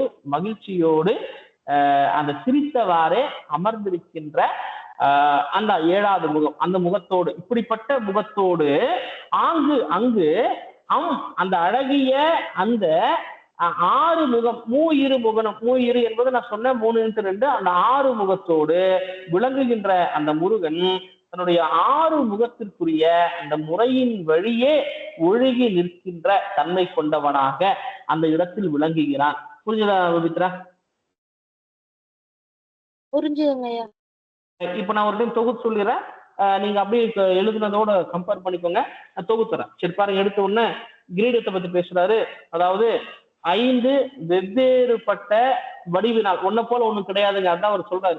5 வெவ்வேறுபட்ட வடிவினால் சிறந்த வேலைப்பாடுகளோடு செய்யப்பட்ட தலையில் விளங்கிய அந்த கிரீடமானது ஒன்றுக்கு ஒன்று வேறுபட்ட தன்மை கொண்ட, அந்த அங்கே பதிக்கப்பட்டிருக்கின்ற, அந்த கிரீடத்தில் பதிக்கப்பட்டிருக்கின்ற வெவ்வேறு மணிகள் மின்னலை போன்று ஒளி வீச முருகனுடைய தலையை அலங்கரிக்கின்ற கிரீடமும் ஒண்ணு.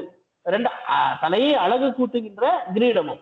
2வது பளபளப்பு தன்மை கொண்ட அசையும் வகையில் அமைந்திருக்கின்ற பொன்னாலான முருகனுடைய காதணியானது தூரத்தில் இருக்கின்ற இயற்கையான அழகை கொண்ட முழு நிலவை சுற்றி அமைந்திருக்கின்ற அந்த நிலவை விட்டு அகலாத விண்மீன்கள் விட்டு, அதாவது அந்த விண்மீன்கள் விடாமல் ஒளி வீசுவதை போல, இமைப்ப அப்படின்னா மின்றதுன்னு அர்த்தங்க, மின்னி ஒளி வீசுவதை போல விளங்குகின்ற அந்த பொன்னாலான அவனுடைய முருகனுடைய அந்த குழை.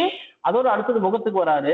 குற்றமில்லாத வரையறுத்த கொள்கையினை கொண்ட தன்னுடைய பணியை மிக சரியாக செய்து முடிக்கின்ற திறன் வாய்ந்த நேர்மையானவர்களுடைய மனதிலே அமர்ந்து இருக்கின்ற எழுந்து வருகின்ற சூரியனை போல விளங்குகின்ற ஒரு முகமும். ரைட். இரண்டாவது முகம், மிக பெரும் இருளால் சூழப்பட்ட இந்த உலகத்தினுடைய அந்த இருள் என்கிற குற்றத்தை அகற்றும் விதமாக தன்னுடைய பல கதிர்களை விரித்து வானத்தில் எழுகின்ற சூரியனை போல விரிந்து இந்த உலகத்தினுடைய கதிர்பரப்பி இந்த உலகத்தினுடைய இருள் என்கிற குற்றத்தை நீக்குகின்ற ஒரு முகமும். ரைட். மூணாவது பாருங்க, தன் மீது அன்பு கொண்ட அந்த அன்பர்களுடைய அவர்கள் வாழ்த்த அந்த அன்பர்களுடைய அந்த வாழ்த்துக்கு ஏற்ப அவர்களுடைய அன்பிற்கு ஏற்ப இனிமையாக ஒழுகி நின்று அவர்கள் மேல் கொண்ட காதலினால் அந்த உவப்பில அவர்களுக்கு வரம் அளிக்கின்ற முகமும். ரைட். அடுத்து நாலாவது முகம், ஒரு முகம் மந்திரத்தின் அதாவது வேதத்தினுடைய மந்திரத்தினுடைய மரபிலிருந்து சற்று மாறாமல் வேள்வி மேற்கொள்கின்ற அந்தணர்களுடைய அந்த வேள்விக்கு துணை நிற்கின்ற ஒரு முகம். ரைட். அடுத்தது ஆறாவது பாருங்க, இந்த உலகத்தில் எஞ்சிய பொருள்கள் நம்ம அறிய முடியாத அரிய பொருள்களை எல்லாம் கருத்துக்களை எல்லாம் நமக்கு விருப்பத்தோடு நாம் விரும்பும்படி எடுத்துரைத்து வானத்தில் தோன்றுகின்ற நிலவை போல திசைகள் எல்லாம் திசை முழுக்க அந்த நிலவானது ஒளி தருவதை போல ஒளி வீசுகின்ற ஒரு முகமும். ரைட். அடுத்தது பாருங்க, ஒரு முகம் பகைவர்களுடைய அதாவது தன்னுடைய பகைவர்களை அழிக்கும் எண்ணத்தோடு படையெடுத்து சென்று அந்த போரில் வென்று அந்த பகைவர்களை அழித்து வெகுண்ட எண்ணம் கொண்ட அந்த நெஞ்சத்தோடு அந்த களத்திலே மரக்கள வேள்வி செய்த ஒரு முகமும். அடுத்த ஒரு முகம் பாருங்க, இறுதியா குறவர் இனத்தை சார்ந்த மென்மையான தன்மை கொண்ட கொடி போன்ற மென்மையான இடுப்பினை உடைய மடம் என்கிற அந்த கூறினை தன்னுடைய வேலியாக கொண்ட மகளான வள்ளியோடு நகைத்தவாறே மகிழ்ச்சியோடு சிரித்தவாறே அமர்ந்திருக்கின்ற ஆங்கு அப்படிப்பட்ட அழகிய அந்த 3x2 அந்த 6 முகமும் ஒவ்வொரு முகத்திற்குரிய இயல்போடு முறையாக ஒழுகுகின்ற தன்மை கொண்டதாக விளங்க அப்படின்னு சொல்றாரு. இவர் 6 முகம்னு சொல்றாரு. ஆனா இவர் ஆல்மோஸ்ட் இங்க நம்ம மேல பார்த்தது போல 1 2 3 4 5 6 ஒரு 7 முகத்திற்கான ஒரு விளக்கத்தை சொல்றாரு. அதனால சொன்னேன், பக்தியினுடைய பெருக்குல வந்ததா இருக்கலாம், இல்லாட்டி எல்லா முகத்தை சார்ந்த ஒரு முகமா இந்த 7வது முகமா சொல்லியிருக்கலாம். இது கூட நீங்க ஒரு ஆய்வு குறிப்பா எழுதலாம். அவர் 6 முகம்னு சொல்லிட்டு இப்படி 7 முகத்துக்கான விளக்கத்தை தருகிறாரு அப்படிங்கிறது கூட நீங்க எழுதலாம். சோ இப்படி அந்த 6 முகத்தினுடைய சிறப்பை பற்றி அவர் பேசுகிறார். அப்போ இது புரிஞ்சுதாப்பா? இந்த 6 முகத்தினுடைய சிறப்பு புரிஞ்சுதா? எடுத்த உடனே தலையினுடைய கிரீடம், சில பொன்னாலான முருகன் அணிந்திருக்கின்ற அசைந்திருக்கின்ற கூடை, அதற்கு பிறகு இருக்கின்ற ஒவ்வொரு முகம், அந்த முகத்தினுடைய இயல்பு, அந்த முகத்தினுடைய இயல்பு சொல்லும்போது ரொம்ப அழகா சொல்றாரு. ஒவ்வொரு முகத்திற்கும் ஒரு இயல்பு சொல்றாரு. முதல் முகத்தினுடைய இயல்பு அப்படிப்பட்ட நேர்மை தன்மை கொண்டவருடைய மனதிலே அமர்ந்திருக்கின்றனா அவங்கள அப்படிப்பட்ட நேர்மையாக கொண்டவர்களாக செயல்பட வைக்கின்ற முகம்னு அர்த்தம். அது ஒரு இயல்பு. 2வது இயல்பு பாத்தீங்கன்னா, இந்த உலகத்தினுடைய அந்த குற்றத்தை நீக்குகின்ற சூரியனை போல எழுந்து இருக்கின்ற ஒரு இயல்பு. 3வது முகத்தை பாத்தீங்கன்னா என்னுடைய அன்பர்களுக்கு அவர் வரம் தருகின்ற ஒரு இயல்பு. 4வது முகத்தை பாத்தீங்கன்னா அந்தணர்களுடைய அந்த வேள்விக்கு துணை நிற்கின்ற ஒரு இயல்பு. 5வது முகத்தை பாத்தீங்கன்னா நமக்கு அறியாத பல அரும்பொருளை விருப்பத்தோடு எடுத்து தந்து திங்களை போல ஒளி வீசக்கூடிய ஒரு தன்மை. அடுத்தது 6வது முகத்தை தன்மை பாத்தீங்க அப்படின்னா பகைவர்களை அழித்து கோபத்தோடு மரக்களை வேள்வி செய்கின்ற ஒரு முகம். இறுதியா பாத்தீங்கன்னா வள்ளியோடு சேர்ந்து அமர்கின்றோம். நம்ம இப்படி எடுத்துக்கணுங்க. முதல் 6மே இயல்பு, அந்த முதல் 6 முகமும் ஒன்றாக சேர்ந்து ஒரு முகமாக வள்ளியோடு சேர்ந்து அமர்ந்து சிரிக்கின்ற முகமாக அப்படிங்கிற ஒரு அழகான ஒரு படைப்பாக்க நுட்பத்தோடு அவர் இதை எழுதியிருக்கிறார். இது புரிஞ்சுதாப்பா? நம்ம அடுத்ததுக்கு போலாமா? ஒரு கன்ஃபர்மேஷன் யாராவது புரிஞ்சுங்க ஐயா. அடுத்துக்கு போலாமா? போலாங்க ஐயா. ரைட். வேற ஞானப்பிரகாஷுடைய ஒரு கன்ஃபர்மேஷன், மகளிர் அணியிலிருந்து ஒரு கன்ஃபர்மேஷன் வந்து நம்ம அடுத்து போயிடலாம். சரிங்க ஐயா, சொல்லிட்டாங்க. மகளிர் அணி first இல்ல ஞானப்பிரகாஷ், ஓகே, அது புரிஞ்சுதுன்னு நினைக்கிறேன். மகளிர் அணியிலிருந்து யாராவது அடுத்துக்கு போலாம் அப்படின்னு ஒரு கன்ஃபர்மேஷன் கொடுத்தீங்கன்னா போயிடலாம். ஐயா போலாங்க ஐயா. போயிடலாமா? புரிஞ்சுதான் அனுப்புறது? புரிஞ்சுதானோ? ஐயா புரிஞ்சுங்க ஐயா. அடுத்தது போலாமா? போலாங்க ஐயா. அடுத்ததும் ரொம்ப முக்கியமான ஒண்ணு, பன்னிரு கைகளின் தொழில்கள். அதாவது முருகனுடைய கையில் இருக்கிற அவருக்கு ஆறுமுகம் 12 கரங்கள் அப்படின்னு நமக்கு தெரியும். அந்த 12 கரங்களினுடைய தொழில்கள் என்னென்ன, எப்படி 6 முகத்துக்கு 6 இயல்பு சொன்னாரோ இந்த 12 கைகளினுடைய தொழில்கள் என்ன அப்படிங்கிறத பத்தி பின்னாடி சொல்றாரு. இது முக்கியமான ஒரு டாபிக் தான். அதாவது நிறைய வாட்டி இந்த பேப்பர்ல, நிறைய வாட்டி இல்லைங்க, இந்த பேப்பர் சார்ந்து வந்து யூனிவர்சிட்டியில முன்னாடி எக்ஸாம் இதை ரெஃபர் பண்ணும்போது இந்த கேள்வி அடிக்கடி கேட்டிருக்காங்க. பாருங்க, அவர் சொல்றாரு, அந்த பாட்டை நான் படிக்கிறேன்.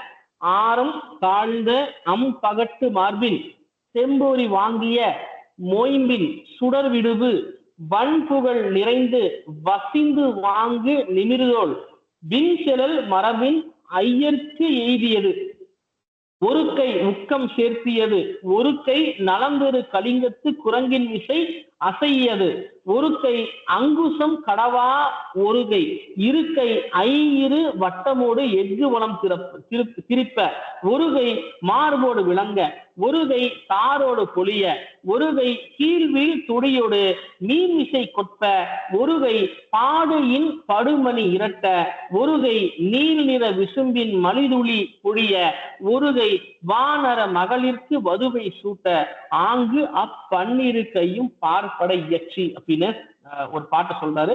நான் இதனுடைய விளக்கத்தை நான் சொல்றேன். அதாவது எடுத்த ஒண்ணு பாருங்க, ஆரம் தாழ்ந்த பகட்டு மார்பின் செம்பொறி வாங்கிய மொயம்பின் சுடர் விடுபு வன்புகள் நிறைந்து வசிந்து வாங்கு நிமிர்தோள் விண்செலல் மரபின் ஐயருக்கு ஏந்தியது ஒரு கை. அது வரைக்கும் வந்து நம்ம ஒரு பாயிண்ட்டுங்க பாருங்க. ஆரம் தாழ்ந்த, இங்க சொல்ற ஆரம் தாழ்ந்த, ஆரம் என்பது நமக்கு தெரியும், மார்பில் அணிகின்ற ஒரு வகையான ஆபரணத்தை வந்து நம்ம ஆரம் அப்படின்னு சொல்லுவோம்.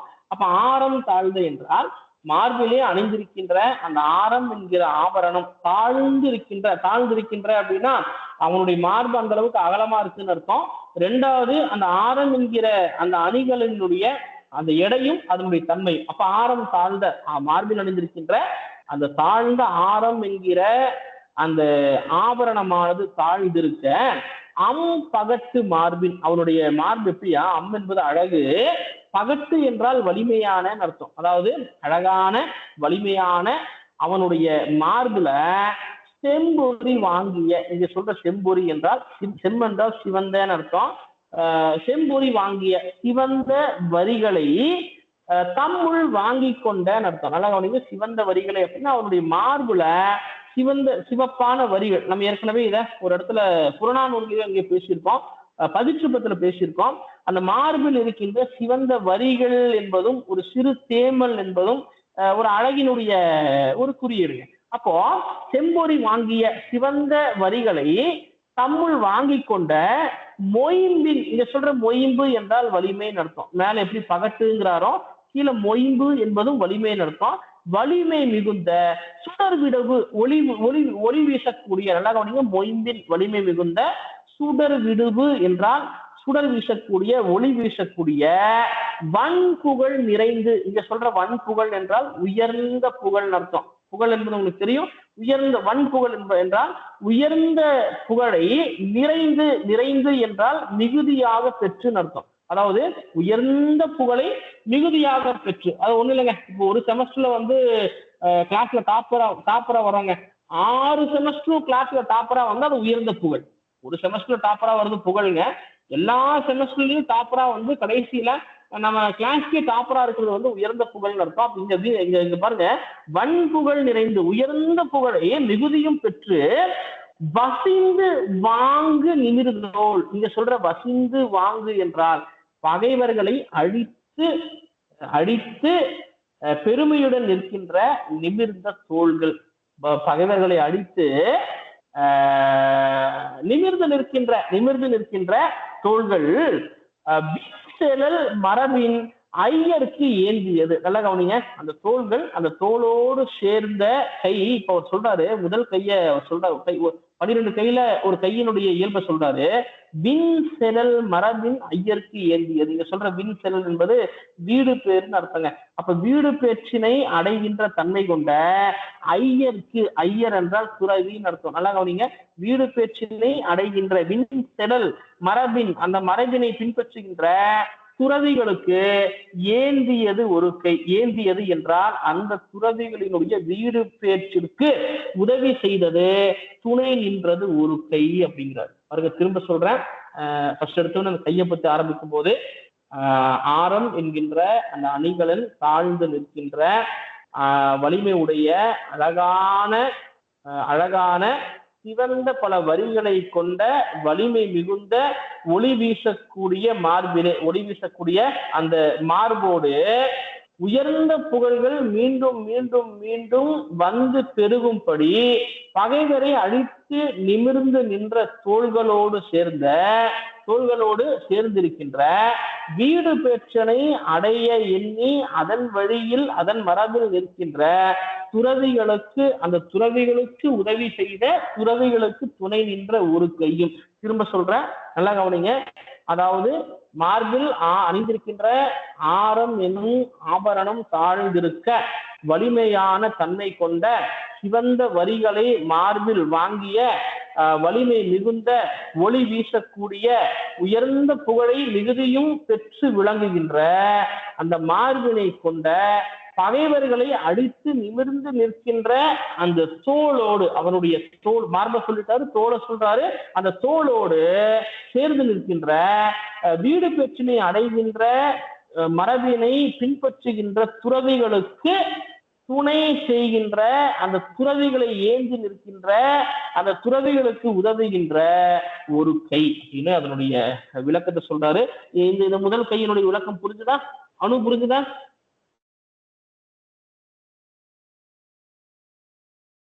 பவித்ரா புரிஞ்சுதா? புரிஞ்சுதுங்க ஐயா. அடுத்தது போலாமா? புரிஞ்சுதா? புரிஞ்சுங்க ஐயா. ஞானம் புரிஞ்சுதுங்க ஐயா. ஞான பிரகாஷ் புரிஞ்சுதா? அடுத்தது போலாமா? ரெண்டாவது கைக்கு போலாமா? போலாங்க ஐயா, அடுத்தது போலாம். துளசி போலாமா? துளசி போலாம் சார், போலாம். திவ்யா ஐயா போலாங்க ஐயா, புரிஞ்சுதுங்க ஐயா. பாருங்க ரெண்டாவது திரும்ப ஒரு டைம் சொல்லிட்டு ரெண்டாவதுக்கு போறேன்.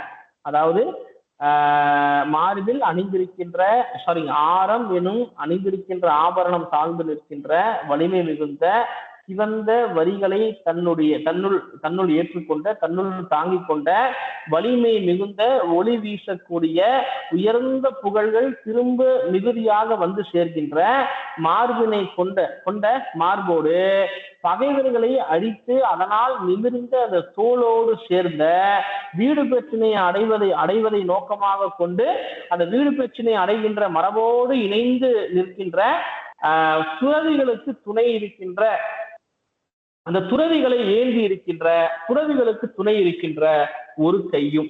சொல்லிட்டு ரெண்டாவது கை சொல்றாரு பாருங்க. ஊக்கம் சேர்த்தியது ஒரு கை. ஊக்கம் சேர்த்தியது ஒரு கை ரொம்ப சிம்பிளுங்க. இன்னொரு கையானது பாத்தீங்கன்னா ஊக்கம் என்பது உடம்பினுடைய ஒரு பக்கம் அர்த்தங்க. உடம்பினுடைய ஒரு பக்கம். நல்லா கவனிங்க, உடம்பினுடைய ஒரு பக்கம் அப்படின்னா இப்போ ஒரு சில பேர் வந்து இந்த அட்டென்ஷன் அப்படின்னா தொடையோட கையை வச்சு நிற்பாங்க இல்லைங்க. அப்படி ஊக்கம் சேர்த்தியது ஒரு கை என்றால் மருங்கில் கிடந்தது ஒரு கை. அதெல்லாம் சார் மருங்கில் கிடந்ததுன்னா ஒரு கை அப்படியே ரெஸ்டா அப்படியே ஒரு அழகுக்காக எடுத்துக்கலாங்க. ரெண்டாவது ஒரு அமைதியை எடுத்து காட்டுகின்ற குறியீடா அப்படின்னு கூட எடுத்துக்கலாம். அப்போ ஊக்கம் சேர்ந்தது, ஊக்கம் என்பது மருங்குன்னு அர்த்தங்க. மருங்கு என்பது ஒரு பக்கம்னு அர்த்தம். அப்போ ஊக்கம் சேர்த்தியது ஒரு கை, அதாவது மருங்கில் கிடந்தது, மருங்குல ஒரு பக்கத்துல சும்மா கிடந்ததுன்னு அர்த்தம். ஒண்ணு இல்லைங்க, இப்போ ஒரு கைய நம்ம சும்மா வச்சுட்டு இன்னொரு கையால தண்ணி குடிக்கிறோங்க. ஒரு தண்ணி குடிக்கும் போது ஒரு கையில டம்ளரை பிடிச்சி குடிக்கிறோம். அப்ப இன்னொரு கையை நம்ம சும்மா வச்சிருக்கோம்லங்க, அந்த தொடையோடு சும்மா சேர்த்து வச்சிருப்போம்லங்க. அதை வந்து அப்படிதான் நம்ம எடுத்துக்கணும். இங்க நீங்க பாத்தீங்கன்னா ஒரு கை எப்படி இருக்கா, முக்கம் சேர்த்தியது, அதாவது மருங்கில் மருங்கில் கிடந்தது. மருங்கு என்பது ஒரு பக்கத்துல சும்மா அது கிடந்ததுன்னு அர்த்தங்க. சும்மா அந்த அந்த மருங்கில் கிடந்தது ஒரு கை. ஒரு கை வந்து சும்மா அப்படியே இருக்கு. 12 கையில ஒரு கை சொல்லிட்டாரு, ஒரு கை வந்து சும்மா இருக்குன்னு அர்த்தம். சும்மா இருக்குங்கிறத தாண்டி மருங்குல, அதாவது ஒரு பக்கத்துல மருங்குல கிடந்தது கை. அந்த கையானது ஒரு பக்கம் மருங்குல சும்மா அப்படியே கிடந்தது. பாருங்க, 3வது கை சொல்றாரு, நலம்பெரு கலிங்கத்து குரங்கின் மிசை அசையுது ஒரு கை. அப்ப சொல்லிட்டாருங்க, நம்ம மேல பார்த்தோம் ஒரு ஒரு கையானது மருங்குல சும்மா கிடக்குது. இன்னொரு கை நலம்பெரு கலிங்கம். கலிங்கம்னா ஆடைன்னு அர்த்தங்க. கலிங்கம் என்றால் அணிகின்ற ஆடைக்கு ஒரு பெயர் கலிங்கம். நிறைய ஒன் வேர்ட்ஸை கேட்டிருக்கேன். கலிங்கம் என்பது ஆடை. அப்ப நலம்பெரு என்றால் செம்மையான தன்மை கொண்ட சிறந்த அணிந்திருக்கின்ற அந்த ஆடை. அந்த ஆடைக்கு மேல குரங்கின், குரங்கு என்பது இந்த இடத்துல தொடைன்னு அர்த்தங்க. நல்லா கவனிங்க, குரங்குன்னா தொடைன்னு அர்த்தம். குரங்கின் மிசை, அந்த தொடையின் மீது அசையுது, அசையது ஒரு கை. அசையது அப்படின்னா அந்த அந்த தொடையின் மேல அசையது என்றால் அசைவில்லாம கிடந்தது ஒரு கை. நல்லா கவனிங்க, ஒரு கை வந்து மருங்குல ஒரு பக்கத்துல நான் சொன்னதை போல தொடையோடு சேர்த்து நின்னது ஒரு கை. இப்ப தொடை மேல வந்து ஒரு கை நிக்குதான், தொடை மேல வந்து ஒரு கை கிடக்குதான். அப்ப இவர் நிமிர்ந்த அமர்ந்த கோலம்னு எடுத்துக்கலாங்க. இப்ப தொடைக்கு மேல ஒரு கை நிக்குதா, அந்த கை எப்படி இருக்குன்னா நல்லா கவனிங்க, அவர் ஆடை அணிந்திருக்கின்றார். அவர் அணிந்திருக்கின்ற அந்த ஆடையை வந்து கலிங்கம், கலிங்கம் என்கிற ஒரு சொல் மறந்துடாத. அப்ப செம்மையான தன்மை கொண்ட வேலைப்பாடோடு கூடிய அணிந்திருக்கின்ற அந்த ஆடை, அந்த ஆடைக்கு அந்த ஆடையோடு குரங்கின் மேல், குரங்கு என்பது என்ற தொடைன்னு அர்த்தங்க, தொடையின் மேல அசைவில்லாமல் ஒரு கையானது கிடந்தது அப்படின்னு 3வது கையை அறிமுகப்படுத்துறாரு. ஃபர்ஸ்ட் கை திரும்ப சொல்றேன். முதல் கை பாத்தீங்க அப்படின்னா ஐயருக்கு, அதாவது வீடு பேச்சினை அடைபவர்களுக்கு துணை நின்றது முதல் கை. 2வது கை வந்து மருங்கில் கிடந்தது ஒரு கை. 3வது கை பாத்தீங்கன்னா தன்னுடைய தொடையின் மீது அசைவில்லாமல் இருந்தது ஒரு கை. அசைவில்லாமல் இருந்தது ஒரு கை. அவர் அணிந்த உடையை பத்தி சொல்றாங்க. அந்த தொடையின் மேல அசைவில்லாமல் கிடந்தது ஒரு கை. அடுத்தது பாருங்க, 4வது ஒரு கை அங்குசம் கடவா ஒரு கை. அப்போ இங்க சொல்ற அங்குசம் என்பது யானையை அடக்குகின்ற ஒரு ஒரு கருவி அங்குசம் சொல்லுவாங்க. அங்குசம் கடவா அப்படின்னா அந்த அங்குசத்தை ஏவியது ஒரு கை நடக்கும். 4வது கை அங்குசத்தை ஏவியது. அங்குசத்தை ஏவியது என்பது இந்த இடத்துல ஒரு கையினுடைய இயல்பா சொல்றாரு. அங்குசத்தை ஏவியது ஒரு கை. யானையை அடக்குற அங்குசங்க, யானையை அடக்குற அங்குசம். அந்த அங்குசம் கடவா ஒரு கை, அங்குசத்தை ஏவியது ஒரு கை. பாருங்க, அடுத்தது இரு கை, 2 கையை சொல்றாரு. இது வரைக்கும் 4 கையை சொல்லிட்டாருங்க. முதல் கை ஐயருக்கு துணை நின்றது, வீடு பேச்சிற்கு துணை நின்றது. 2வது கை வந்து மருங்கில் கிடந்தது. 3வது கை வந்து தொடையின் மீது அசைவில்லாமல் இருந்தது. 4வது கை அங்குசத்தை ஏறியது. 5வது கையும் 6வது கையும் 2 கை சொல்றாரு. இரு கை இரு வட்டமோடு எஃகு வளம் திருப்ப. இங்க சொல்ற இரு என்றால் அழகான, இரு வட்டமோடுன்னா இரு என்றால் அழகான, வட்டமோடு பெரிய கருவிகளை, பெரிய ஆயுதங்களை, எஃகு வட்டமோடு எஃகு என்றால் பெரிய ஆயுதங்களை வளம் திருப்பனா வட்ட வடிவலான பெரிய ஆயுதங்களை 2 கைகள் சுழற்சி நின்றன. 2 கை வந்து என்ன பண்ணுதா, 2 கையில ஆயுதம் இருக்கா, அந்த ஆயுதம் அழகான வட்ட வடிவிலான ஆயுதமா. இப்ப உதாரணமா சுதர்சன சக்கரத்தை போல ஒரு வட்ட வடிவில் இருக்கின்ற ஒரு ஆயுதத்தை அந்த 2 கைகளும் என்ன பண்ணுதா, வலம் திரிப்ப என்றால் வலது புறமாக சுழற்சி நின்றன. ரொம்ப அழகா அவர் காட்சிப்படுத்துறாருங்க. வலது புறமாக அந்த 2 கைகளுமே, எஃகு என்பது இங்க இரும்பினுடைய ஒரு வகை, நம்ம ஏற்கனவே பேசியிருக்கோம். அந்த ஆயுதங்களை வலது புறமாக சுழற்சி நின்றன இரு கைகள். அந்த வலது புறமா 2 கையில் ஆயுதம் இருக்குங்க, சுழற்சி நின்றன 2 கைகள். ஒரு கை மார்போடு விளங்க. 7வது கையை சொல்றாரு. ஒரு கை வந்து என்ன ஆகுதா, தன்னுடைய மார்போடு விளங்க, மார்போடு பொருந்தி தத்துவங்களை உரைத்ததா. நீங்க பார்க்கலாம் புத்தருடைய சிலையில பாத்தீங்கன்னா புத்தர் வந்து ஒரு கையை தன்னுடைய மார்போடு வச்சிருப்பார். அது வந்து தத்துவத்தை உரைக்கின்ற ஒரு நிலையை பற்றி சொல்லுகின்ற ஒரு கூறு. அப்போ ஒரு கை மார்போடு விளங்க, ஒரு கையானது மார்போடு பொருந்தி தத்துவத்தை உரைத்தது, ஒரு கை தாரோடு பொழிய. அப்போ நம்ம எட்டாவது கை பார்க்கிறோம் நினைக்கிறோம். எட்டாவது கை பார்க்கிறோம். திரும்ப நான் சொல்றேன். முதல் கை அந்த வீடு பெற்றினை அடைகின்ற துறவிகளுக்கு துணை நின்றது. இரண்டாவது கை வந்து ஒரு மருங்கில் கிடந்தது. மூன்றாவது கை வந்து தொடையின் மீது அசைவில்லாமல் இருந்தது. நான்காவது கை அங்குசத்தை ஏவியது. ஐந்தாவது கையும் ஆறாவது கையும் வட்ட வடிவிலான ஆயுதத்தை வலதுபுறமாக சுழற்றி நின்றது. ஏழாவது கை வந்து பாத்தீங்க அப்படின்னா மார்போடு பொருந்தி தத்துவத்தை உரைத்தது. எட்டாவது கை பாருங்க தாரோடு பொழிய. இங்க சொல்ற தார் என்றால் மார்பில் சூடுகின்ற மாலைய தார் அப்படின்னு சொல்லுவாங்க. அப்போ தாரோடு பொழிய அந்த எட்டாவது கையானது மாலையோடு நீண்டு அழகு பெற்று அழகுடன் காட்சிப்பட்டதான். அதாவது மார்பில் அணிகின்ற அந்த மாலைய தார் அப்படின்னு சொல்லுவாங்க. அந்த தாரோடு நீண்டு அந்த மார்பில், இப்போ அந்த மாலை அணியும் போது ஒரு சில மாலை எப்படி அணிவாங்கன்னா இந்த கழுத்துல அப்படியே மாட்டாம அந்த கழுத்தினுடைய ரெண்டு பக்கமும் அதனுடைய முனையை வந்து நீளும். நீங்க பார்க்கலாம். ஒண்ணு இல்லைங்க, வீட்டுல வந்து நிலவு இருக்குல்லங்க, அந்த நிலவுல போடுற மாலையை போல அந்த நிலவுல போடுற மாலை எப்படி இருக்கும்னா அந்த நிலவினுடைய அடி வரைக்கும் அப்படி நீண்டு போகும். அப்படி தாரோடு அந்த மார்பில் சூட்டி இருக்கின்ற அந்த மாலையோடு நீண்டு அழகுடன் விளங்குகின்ற ஒரு கை. ஒன்பதாவது கை பார்த்துக்கோங்க. ஒன்பதாவது கை. அடுத்தது பத்தாவது கை.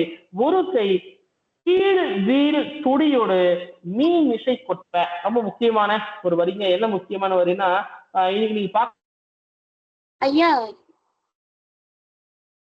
ஐயா இப்போ அணிந்திருப்பாங்க. அந்த காப்பு அணிந்திருக்கின்ற ஆண்கள் என்ன பண்ணுவாங்கன்னா என்னங்க ஐயா இப்போ எட்டாவது கை சொன்னீங்க, மார்பில் மார்ச் தான் சொன்னீங்க, அது எட்டாவது கை தானே? கையா ஒன்பதாவது கையா? எட்டாவது கை தான். திரும்ப இன்னொரு டைம் நம்ம பார்த்துடலாம். திரும்ப நான் சொல்றேன், கன்ஃபார்ம் பண்ணிக்கோங்க. அதாவது ஒண்ணு முதல் கை வந்து வீடு பெற்றினை அடைகின்ற துறவிகளுக்கு துணை நின்றது. ரெண்டாவது கை பாத்தீங்க அப்படின்னா ஒரு மருங்கில் கிடந்தது. மூன்றாவது கை பாத்தீங்கன்னா தொடையின் மீது அசைவின்றி இருந்தது. நான்காவது கை பாத்தீங்கன்னா அங்குசத்தை ஏவியது.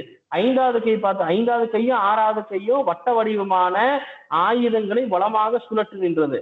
ஏழாவது கை பாத்தீங்க அப்படின்னா மார்போடு விளங்கி தத்துவத்தை உரைத்தது.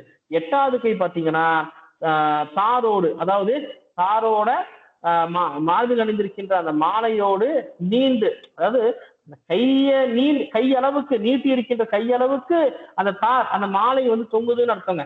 அப்போ அந்த தாரோடு அந்த மாலை வந்து நீண்டு அழகுற. எதுக்கு அழகுற அப்படின்னா அந்த மாலையோ அழகுங்க, அதோடு நீண்டிருக்கின்ற கையும் அழகா இருக்கு. அப்போ அதை ரெண்டையுமே ஒப்புமைப்படுத்தி சொல்றாருங்க. அவ்வளவு அழகாக நீண்டிருக்கின்ற கை. இப்ப நம்ம பாக்குறது ஒன்பதாவது கை. பவித்ரா, இப்ப நம்ம பாக்குறது ஒன்பதாவது கை. பவித்ரா சரிதானே? சரிதானே பவித்ரா? சரிங்க ஐயா, கரெக்ட் தான். ஒன்பதாவது கை ரொம்ப முக்கியம். ஆனா இது நான் சொல்லிட்டு நான் சொல்றேன். இது நான் சொன்னேன், இன்னைக்கு வந்து நிறைய ஆண்களுக்கு வந்து கையில இந்த காப்பு போடுவாங்க. காப்பு போட்ட உடனே அப்படியே காப்பு கீழே வந்து நிற்கும், மணிக்கட்டுல நிற்கும். மணிக்கட்டுல நின்ன உடனே அந்த காப்பு அப்படியே தூக்கி விடுவாங்க. நீங்க பாத்துருக்கலாம். தூக்கி இந்த கையில ஆண்கள் பெண்கள் இன்னைக்கு இருபாலரும் போடுறாங்க. அப்போ அதை ரொம்ப அழகா இதுல பதிவு பண்ணிருக்காருங்க. பாருங்க, ஒரு கை என்ன பண்ணுதா, ஒரு கை கீழ் வீல் துடியோடு. துடி அப்படின்னா கையில் அணிகின்ற வளையலை போன்ற ஒரு ஆபரணம். கீழ் வீல் அப்படின்னா பாரத்தால, அதாவது அவ்வளவு கட்டியான துடிங்க, அந்த பாரத்தால கீழ் நோக்கி விழுகின்ற அந்த துடிய மீமிசை கொட்ப அப்படின்னா அந்த கீழே நெகிழ்ந்து வருகின்ற அந்த துடியை மீண்டும் மேலே சுழற்றி நின்றது ஒரு கைங்கிறார். பாருங்க, இன்னைக்கு நம்ம காப்பை எப்படி கீழே மணிக்கட்டு வரைக்கும் அந்த காப்பு எப்படி தூக்கி திரும்ப கையில வந்து நம்ம பொருத்திக்கிறோமோ அதே போல ஒரு கை வந்து என்ன பண்ணுவா, அந்த வளையலை கையில் அணிந்திருக்கின்ற அந்த தொடிய மீண்டும் கீழ் நோக்கி பாரத்தால கீழ் நோக்கி. அதான சார் பாரத்தால அப்படின்னா அது அவ்வளவு வலிமையான அந்த தொடின்னு அர்த்தம். அப்போ அது கீழே இறங்குற அந்த தொடிய திரும்ப மீன் விசைனா திரும்ப மேலன்னு அர்த்தம். மேலே சுழற்றி நிறுத்தியது. கொஞ்சம் நம்ம மேல நிறுத்தும் போது பிக்ஸ் பண்ணும்போது என்ன பண்ணுவோம்னா அந்த இதை வந்து அப்படி சுழற்றி அப்படி நிறுத்துவோம். அப்ப அப்படி நிறுத்தின ஒரு கை 9வது கை பாருங்க. 10வது கை வந்து ஒரு கை இன் படுமணி இரட்ட. நீங்க சொல்ற பாடு இன் என்றால் ஒரு கை என்ன பண்ணது 10வது கையே பாடு இன் என்றால் பாடு இன் இனிமையான ஓசையை தருகின்ற மணி இரட்ட மணியை ஒலிக்க செய்தது ஒரு கை. ஒரு கையில வந்து மணி இருக்கான்னா இனிமையான ஓசையை தருகின்ற மணிய ஒலிக்க செய்தது ஒரு கை அப்படின்னு 10வது கையை சொல்றாரு.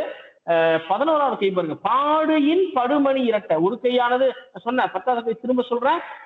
மணியை இனிமையான ஓசை கொண்ட அந்த மணியை ஒலிக்க செய்தது ஒரு கை. பாருங்க 11வது கை ஒரு கை நீல் நிற விசும்பின் மலி துளி பொழிய.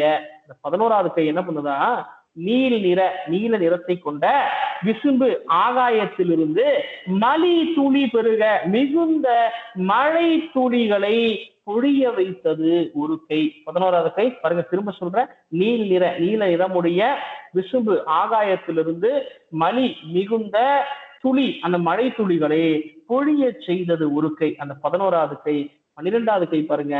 ஒரு கை வான் அற மகளிருக்கு. இங்க சொல்ற வான் என்றால் வானத்தில் வாழ்கின்ற அற மகளிர் தேவ குலத்தை சார்ந்த மகளிருக்கு. தேவ குலத்தை சார்ந்த மகளிர் நம்ம ஊர்வசி ரம்பை அந்த அறமகளிர் அற அப்படின்னா தேவ குலத்தை சார்ந்த விண்ணில் வாழ்கின்ற அந்த மகளிருக்கு வதுவை சூட்ட. இங்க சொல்ற வதுவை என்றால் திருமணம்னு அர்த்தங்க. அந்த தேவகுலத்தில் வாழ்கின்ற இந்த வரியை வச்சு அந்த அறமகளிர் என்பது தேவயானையா அப்படிங்கிற ஒரு பெரிய ஒரு ஆய்வு சர்ச்சையெல்லாம் இருக்கின்றது. அப்போ வானத்தில் இருக்கின்ற அறமகளிருக்கு அந்த வானத்தில் அறமகளிர்னு சொல்லியிருந்தா கூட தேவயானையை குறிப்பிடுறத சொல்லியிருக்கலாங்க. இப்ப அறமகளிருக்கு அப்படின்னு பன்மையை சொல்றாரு. அப்போ அந்த அந்த அறமகளிரோடு வதுவை சூட்ட. வதுவை என்றால் அவர்களுக்கு மணமாலையை சூட்டியது ஒரு கை. 12வது கை அந்த வானத்தில் இருக்கின்ற அந்த தேவ மகளிருக்கு வதுவை என்பது திருமணங்க. வதுவை என்பது திருமணம். நம்ம ஏற்கனவே நீங்க படிச்சிருப்பீங்க. அந்த மகளிருக்கு அந்த மணமாலை சூட்டியது ஒரு கை. ஆங்கு அப்பன்னிரு கையும் பார்ப்பட இயற்றி. அப்ப ஆங்கு என்றால் அப்படியாக அப்பன்னிரு அந்த 12 கைகளும் தத்தமது பணிகளை செய்து நிற்க. அந்தந்த கைக்கும் அந்தந்த பணிகளை செய்து நிற்கின்றது. திருமண இந்த 12 கரத்தினுடைய செயல்களை திருமண தொகுத்து சொல்றேன். அதாவது பாருங்க ஸ்டார்டிங்ல இருந்து சொல்றேன். மார்பில் அணிந்திருக்கின்ற அந்த ஆரம் என்கிற ஆபரணம் தாழ்ந்து நிற்க வலிமையான சிவந்த வரிகளை தன்னுள் உள்வாங்கிக் கொண்ட வலிமை மிகுந்த ஒளி வீசக்கூடிய உயர்ந்த புகழை மீண்டும் மீண்டும் மீண்டும் பெற்று பெருகி வருகின்ற அந்த மார்போடு கூடிய பகைவரை அடித்து நிமிர்ந்த தோல் அந்த தோளோடு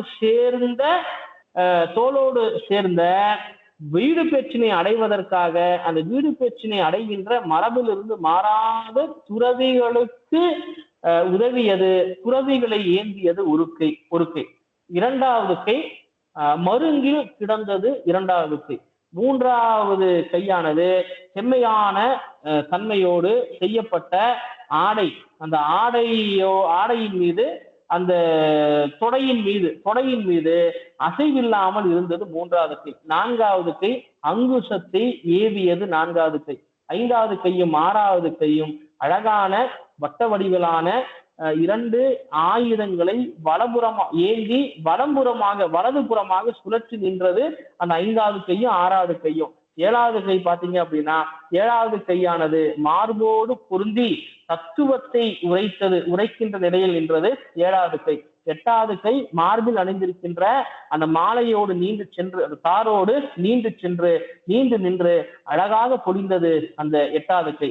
9வது கை பார்த்தீங்கன்னா கீழே பாரத்தால் நெகிழ்ந்து வந்த அந்த துடியை மீண்டும் மேலே திருகி சுழற்றி நின்றது இந்த 9வது கை. 10வது கை பார்த்தீங்கன்னா அதாவது இனிமையான ஓசை தருகின்ற மணியை இசைத்து கொண்டிருந்தது 10வது கை.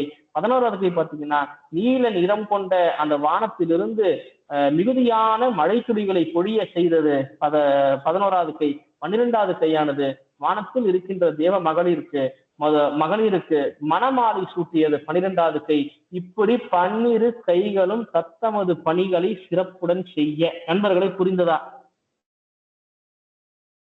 புரிந்தது ஐயா.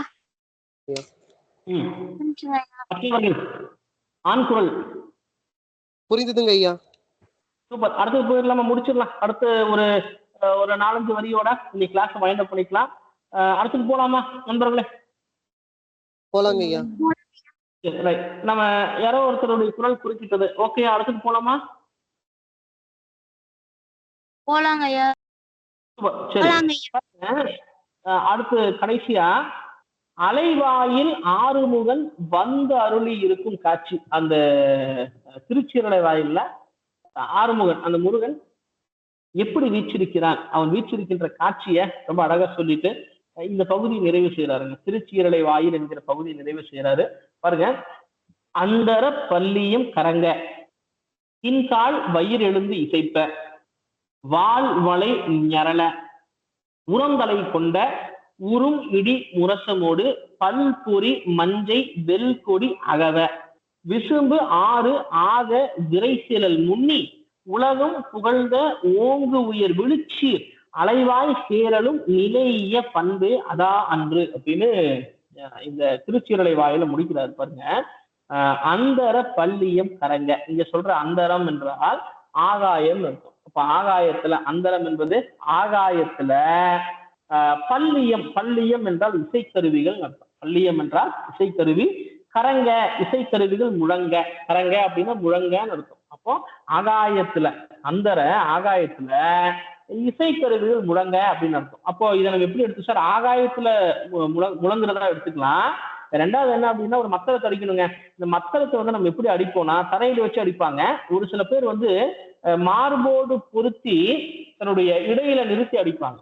அப்போ அது என்ன ஆகும்னா அந்த அந்த மத்தள கருவி வந்து தொங்கிட்டு இருக்கும். அதை கூட நம்ம அந்தரம்னு சொல்லலாம். அந்தரம் என்றால் கீழே வைக்காம தன்னுடைய மார்போடு சேர்த்து கொண்டு, இப்போ இந்த காஷ்மீர்ல எல்லாம் இப்ப ஒரு பழக்கம் இருக்குங்க. என்ன பழக்கம்னா, பனி மிகுந்த அந்த பிரதேசமானதுனால அவங்க என்ன பண்ணுவாங்க, அந்த பனியிலிருந்து தம்மை காத்துக் கொள்வதற்காக ஒரு டின்னுல நெருப்பினுடைய கங்கை கட்டி தன்னுடைய மார்புல கட்டிப்பாங்க. சார் அப்ப மார்பு சுடாதானா ஒரு லேசான ஒரு கங்கு நல்ல திண்மையான ஒரு ஆடையை அணிந்து அதை சுடாதவாறு தன்னுடைய மார்புல கட்டிப்பாங்களாம். ஸோ அப்படி இருக்கிற அந்த மத்தள கருவியை கூட, அந்த பள்ளியத்தை கூட அந்தர பள்ளியம் அப்படின்னு சொல்லலாம். ரெண்டு அர்த்தம். ஒண்ணு வானத்தில் ஒலிக்கின்ற அப்படிங்கிற அர்த்தம். ரெண்டாவது இது வந்து திருச்சீரலை வாயில சொல்றதுனால இப்படி எடுத்துக்க பொருள் கொள்வதுதான் சரியாக இருக்கும். அதாவது மார்போடு கட்டப்பட்ட, மார்பில் தொங்கவிடப்பட்ட அந்த பள்ளியமானது முழங்க கரங்க, தின்கால் வயிறு எழுந்து இசைப்ப. இங்க சொல்ற தின் என்பது வலிமையான, கால் என்பது வலிமையான, வைரம் பாய்ந்தன்னு சொல்லுவாங்க. இப்போ ஒரு சில பேர் வந்து ரொம்ப பழமையான மரத்தினுடைய கட்டை இருக்குல்லங்க, அந்த கட்டையை வைரம் பாய்ந்த கட்டைன்னு சொல்லுவாங்க. இதை படிக்கும் போது எனக்கு இன்னொரு குறிப்பு ஞாபகம் வருது. புறநர் ஆற்றுப்படை, புறநர் ஆற்றுப்படையில கரிகால் பெருவளத்தான் என்ன பண்ணுவான்னா, அவனை தேடி செல்கின்ற அந்த பொருணர்களுக்கு, அந்த அலைக்குடி மக்களுக்கு அவன் சோறு தருவான். அந்த உணவு தருகின்ற அந்த பாத்திரம் வந்து மரத்தாலான பாத்திரம், மரவட்டிலுங்க. அந்த மரத்தாலான பாத்திரம் வந்து இப்படிதான் இருக்குமா? எப்படின்னா வைரம் பாய்ந்த மரத்தாலான. அப்ப வைரம் பாய்ந்த மரம் என்பது அந்த மரத்தினுடைய பெருமையை, சிறப்பை மிகுவிக்கின்ற ஒரு மரம். அப்போ தின்கால் வலிமையான, வைரம் பாய்ந்த, கால் என்பது அதனுடைய கொம்புன்னு அர்த்தம். கால் என்பது இந்த இடத்துல கொம்பு.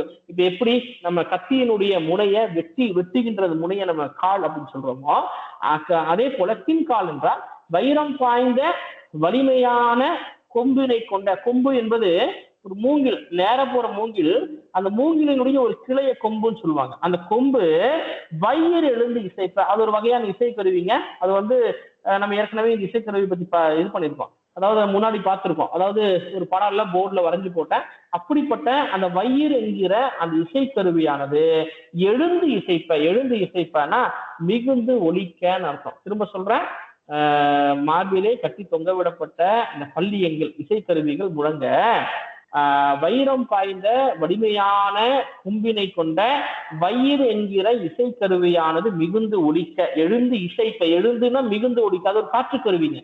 மிகுந்து ஒலிக்க, வால் வளை ஞழல. இங்க சொல்ற வளை அப்படின்னா சங்குன்னு அர்த்தங்க. வால் வளை, அதாவது வால் என்பது வெண்மையான அர்த்தம். வெண்மையான வெள்ளி போன்ற நிறமுடைய அந்த சங்கானது ஞரல என்பது முழுங்கன்னு அர்த்தம். அந்த அந்த சங்கு முழங்குதுங்க. சங்கு நமக்கு தெரியும், இன்னைக்கு கூட கோயில்ல நம்ம சங்க ஊதுவோம்.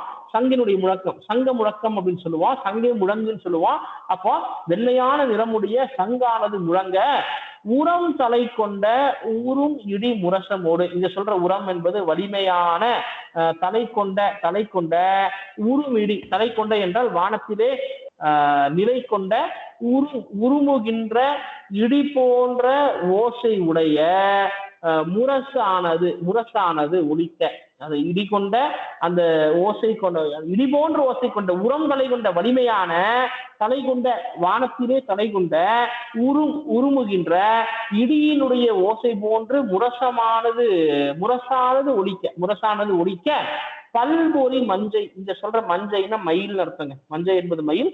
பல்பொறி பல வகையான அந்த மயிலுடைய தோகையில பார்க்கலாம், பல வகையான புள்ளி புள்ளியான பொறிகள் இருக்கும். பொறினா புள்ளின்னு அர்த்தம். பல வகையான புள்ளிகளை கொண்ட அந்த தோகையை கொண்ட அந்த மயிலானது வெல்கொடி அகவ அப்படின்னா முருகனுடைய அந்த கொடியில், அந்த கொடி வந்து மயில் கொடியா, அந்த மயில் கொடியில முருகனுடைய கொடியில அந்த திருச்சீரலை வாயிலில் எழுந்தருளி இருக்கின்ற அந்த முருகனுடைய வெற்றி கொடியான அந்த வெற்றி கொடியில் இருக்கின்ற அந்த மயிலானது அகவுதான். ரொம்ப அழகான ஒரு காட்சியை ஒரு படிமத்தை சொல்றாருங்க. அதாவது அந்த கொடியில இருக்கிற அந்த வெற்றி பொருந்தி அந்த மயில் கொடியில் இருக்கிற அந்த மயில் வந்து அப்படியே அகவுதான். அந்த காட்சி அப்படியே கற்பனை செஞ்சு பாருங்க. அந்த மயில் கொடியில் இருக்கின்ற அந்த மயில் வந்து அகவ, வெல்கொடி அகவ, அந்த வெற்றி பொருந்திய அந்த மயில் கொடிக்குள் இருக்கின்ற அந்த மயிலானது அகவ. திரும்ப சொல்றேன், பல வகையான புள்ளிகளை கொண்ட தோகையை கொண்ட மயிலானது முருகனுடைய வெற்றி பொருந்திய அந்த மயில் கொடியில் இருக்கின்ற அந்த மயிலானது ஆகவ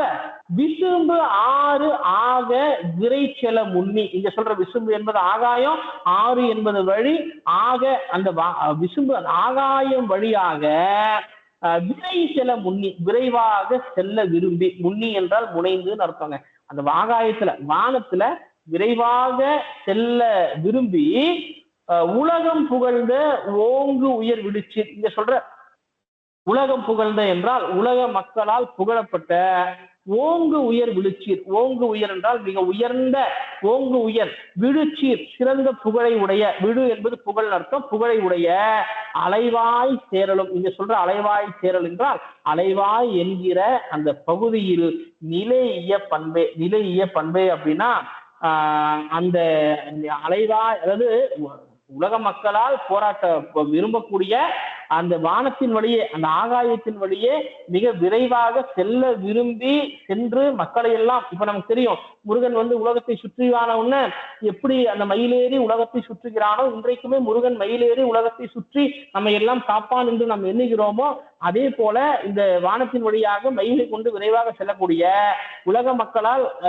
மிக உயர்ந்த சிறப்பினை கொண்ட புகழோடு புகழக்கூடிய அலைவாய் சேரல், அந்த அலைவாய் என்கிற பகுதியில நிலைய பண்பே. அப்படிப்பட்ட அந்த அலைவாயில எழுந்தி அருளி இருக்கின்ற, நிலை பெற்று இருக்கின்ற முருகப்பெருமானே நிலைய பண்பே. அப்படிப்பட்ட பண்போடு, ஏற்கனவே முன்னாடி பார்த்ததுல பண்புங்க, 6 முகத்தினுடைய தன்மை, 12 கரத்தினுடைய தன்மை எல்லாம் பண்பு. அந்த பண்போடு எழுந்தி அருளி இருப்பவனே எங்க அப்படின்னா அந்த அலைவாய் சேரல்ல எழுந்தி அருளி இருப்பவனே, அங்கே குடிக்கொண்டிருப்பவனே என்று அவர் முடிக்கிறாரு. திருமண சொல்றேன், தொகுத்து சொல்றேன். அதாவது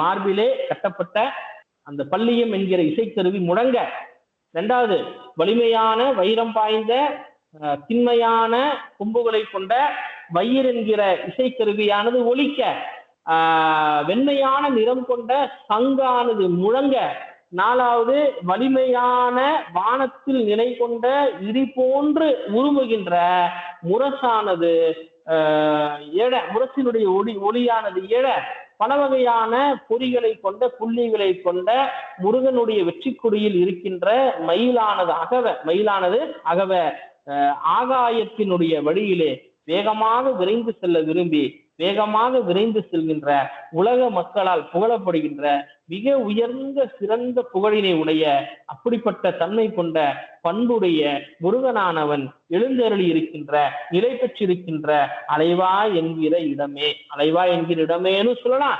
அலைவா என்கிற இடத்தில் இப்படிப்பட்ட பண்போடு எழுந்தி அருளி இருக்கின்ற முருகனே அப்படின்னு இந்த பகுதியை முடிக்கிறாரு. நண்பர்களே, புரிஞ்சதா?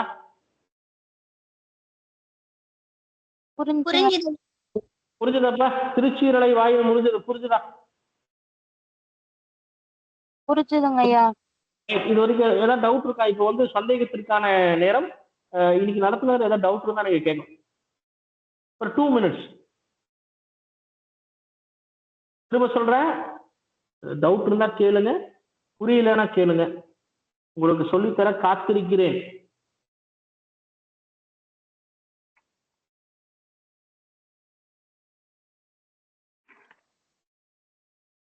அடுத்த பாருங்க, இன்னைக்கு ஆல்மோஸ்ட் நம்ம திருச்சீரலை வாயில நம்ம நிறைவு செய்திருக்கிறோம்.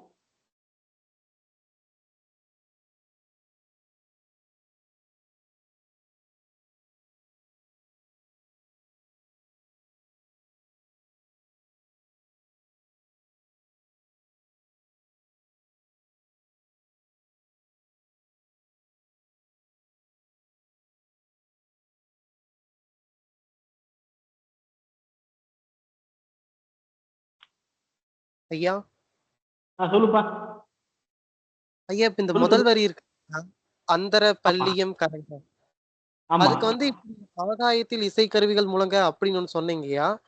ஆமா. அப்புறம் அதுக்கப்புறம் வந்து மார்பிலே கட்டி தொங்கப்பட்ட அது ஒரு கருவி சொன்னீங்கய்யா. இதுல எது ரெண்டுமே எழுதலாம் தானேங்கய்யா? இல்ல, ரெண்டுமே எழுதலாம். நான் என்ன சொல்றேன்னா, இப்ப ஆகாயத்துல இசைக்கருவி ஒலிக்குது அப்படின்னா, இது வந்து திருச்சீரலை வாயில் என்கிற தலத்தை பத்தி சொல்றது தம்பி. அப்ப தலத்தை பத்தி சொல்லும் போது ஆகாயத்தில் ஒலிக்க அப்படிங்கிற ஒரு வார்த்தையை இதோட பொருந்தாது இல்ல. ஆமாங்கய்யா. அப்போ அந்தரம் என்பது ஆகாயம்தான். ஆகாயத்தை அந்தரம்னு சொல்லுவோம். ரெண்டாவது, அந்தரத்தில் தொங்குகின்ற அப்படின்னா இடையில தொங்குறதுன்னு அர்த்தம். அப்போ இதை வச்சு நான் தான் சொன்னேன், நடத்தும் போது சொன்னேன், இப்ப ரெண்டாவது பொருளை வந்து சரியானதாக எடுத்துக்கொள்ளலாம். எந்த பொருள் அப்படின்னா, மார்பிலே கட்டி தொங்க விடப்பட்ட அந்த இசைக்கருவின்னு எடுத்துக்கலாம் நம்ம. சரிங்க. சரிங்களா? இப்ப மத்தளத்தை நம்ம அப்படிதான் அடிப்போம். மத்தளத்தையோ ட்ரம்ஸையோ நீங்க பார்க்கல, இந்த பஜனை போடும்போது இந்த மத்தளத்தை தன்னுடைய தோல்ல மாட்டிட்டு அடிப்பாங்க, நம்ம பார்த்திருப்போம். ஆமாங்க. நன்றி. வேறு சந்தேகம்? வேறு நண்பர்களே வேற ஏதாவது இருக்கா?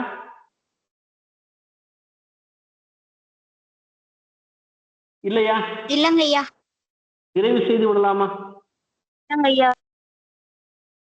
ஒரே நிமிஷம், ரெக்கார்ட் ஆஃப் பண்ணிடுறேன். ஆக்சுவலி வந்து இப்போ இந்த செஷன் வந்து ரெக்கார்ட் ஆகிட்டு இருக்குங்க. நம்ம குரூப்புக்குள்ள ரெக்கார்டா இருக்கும்.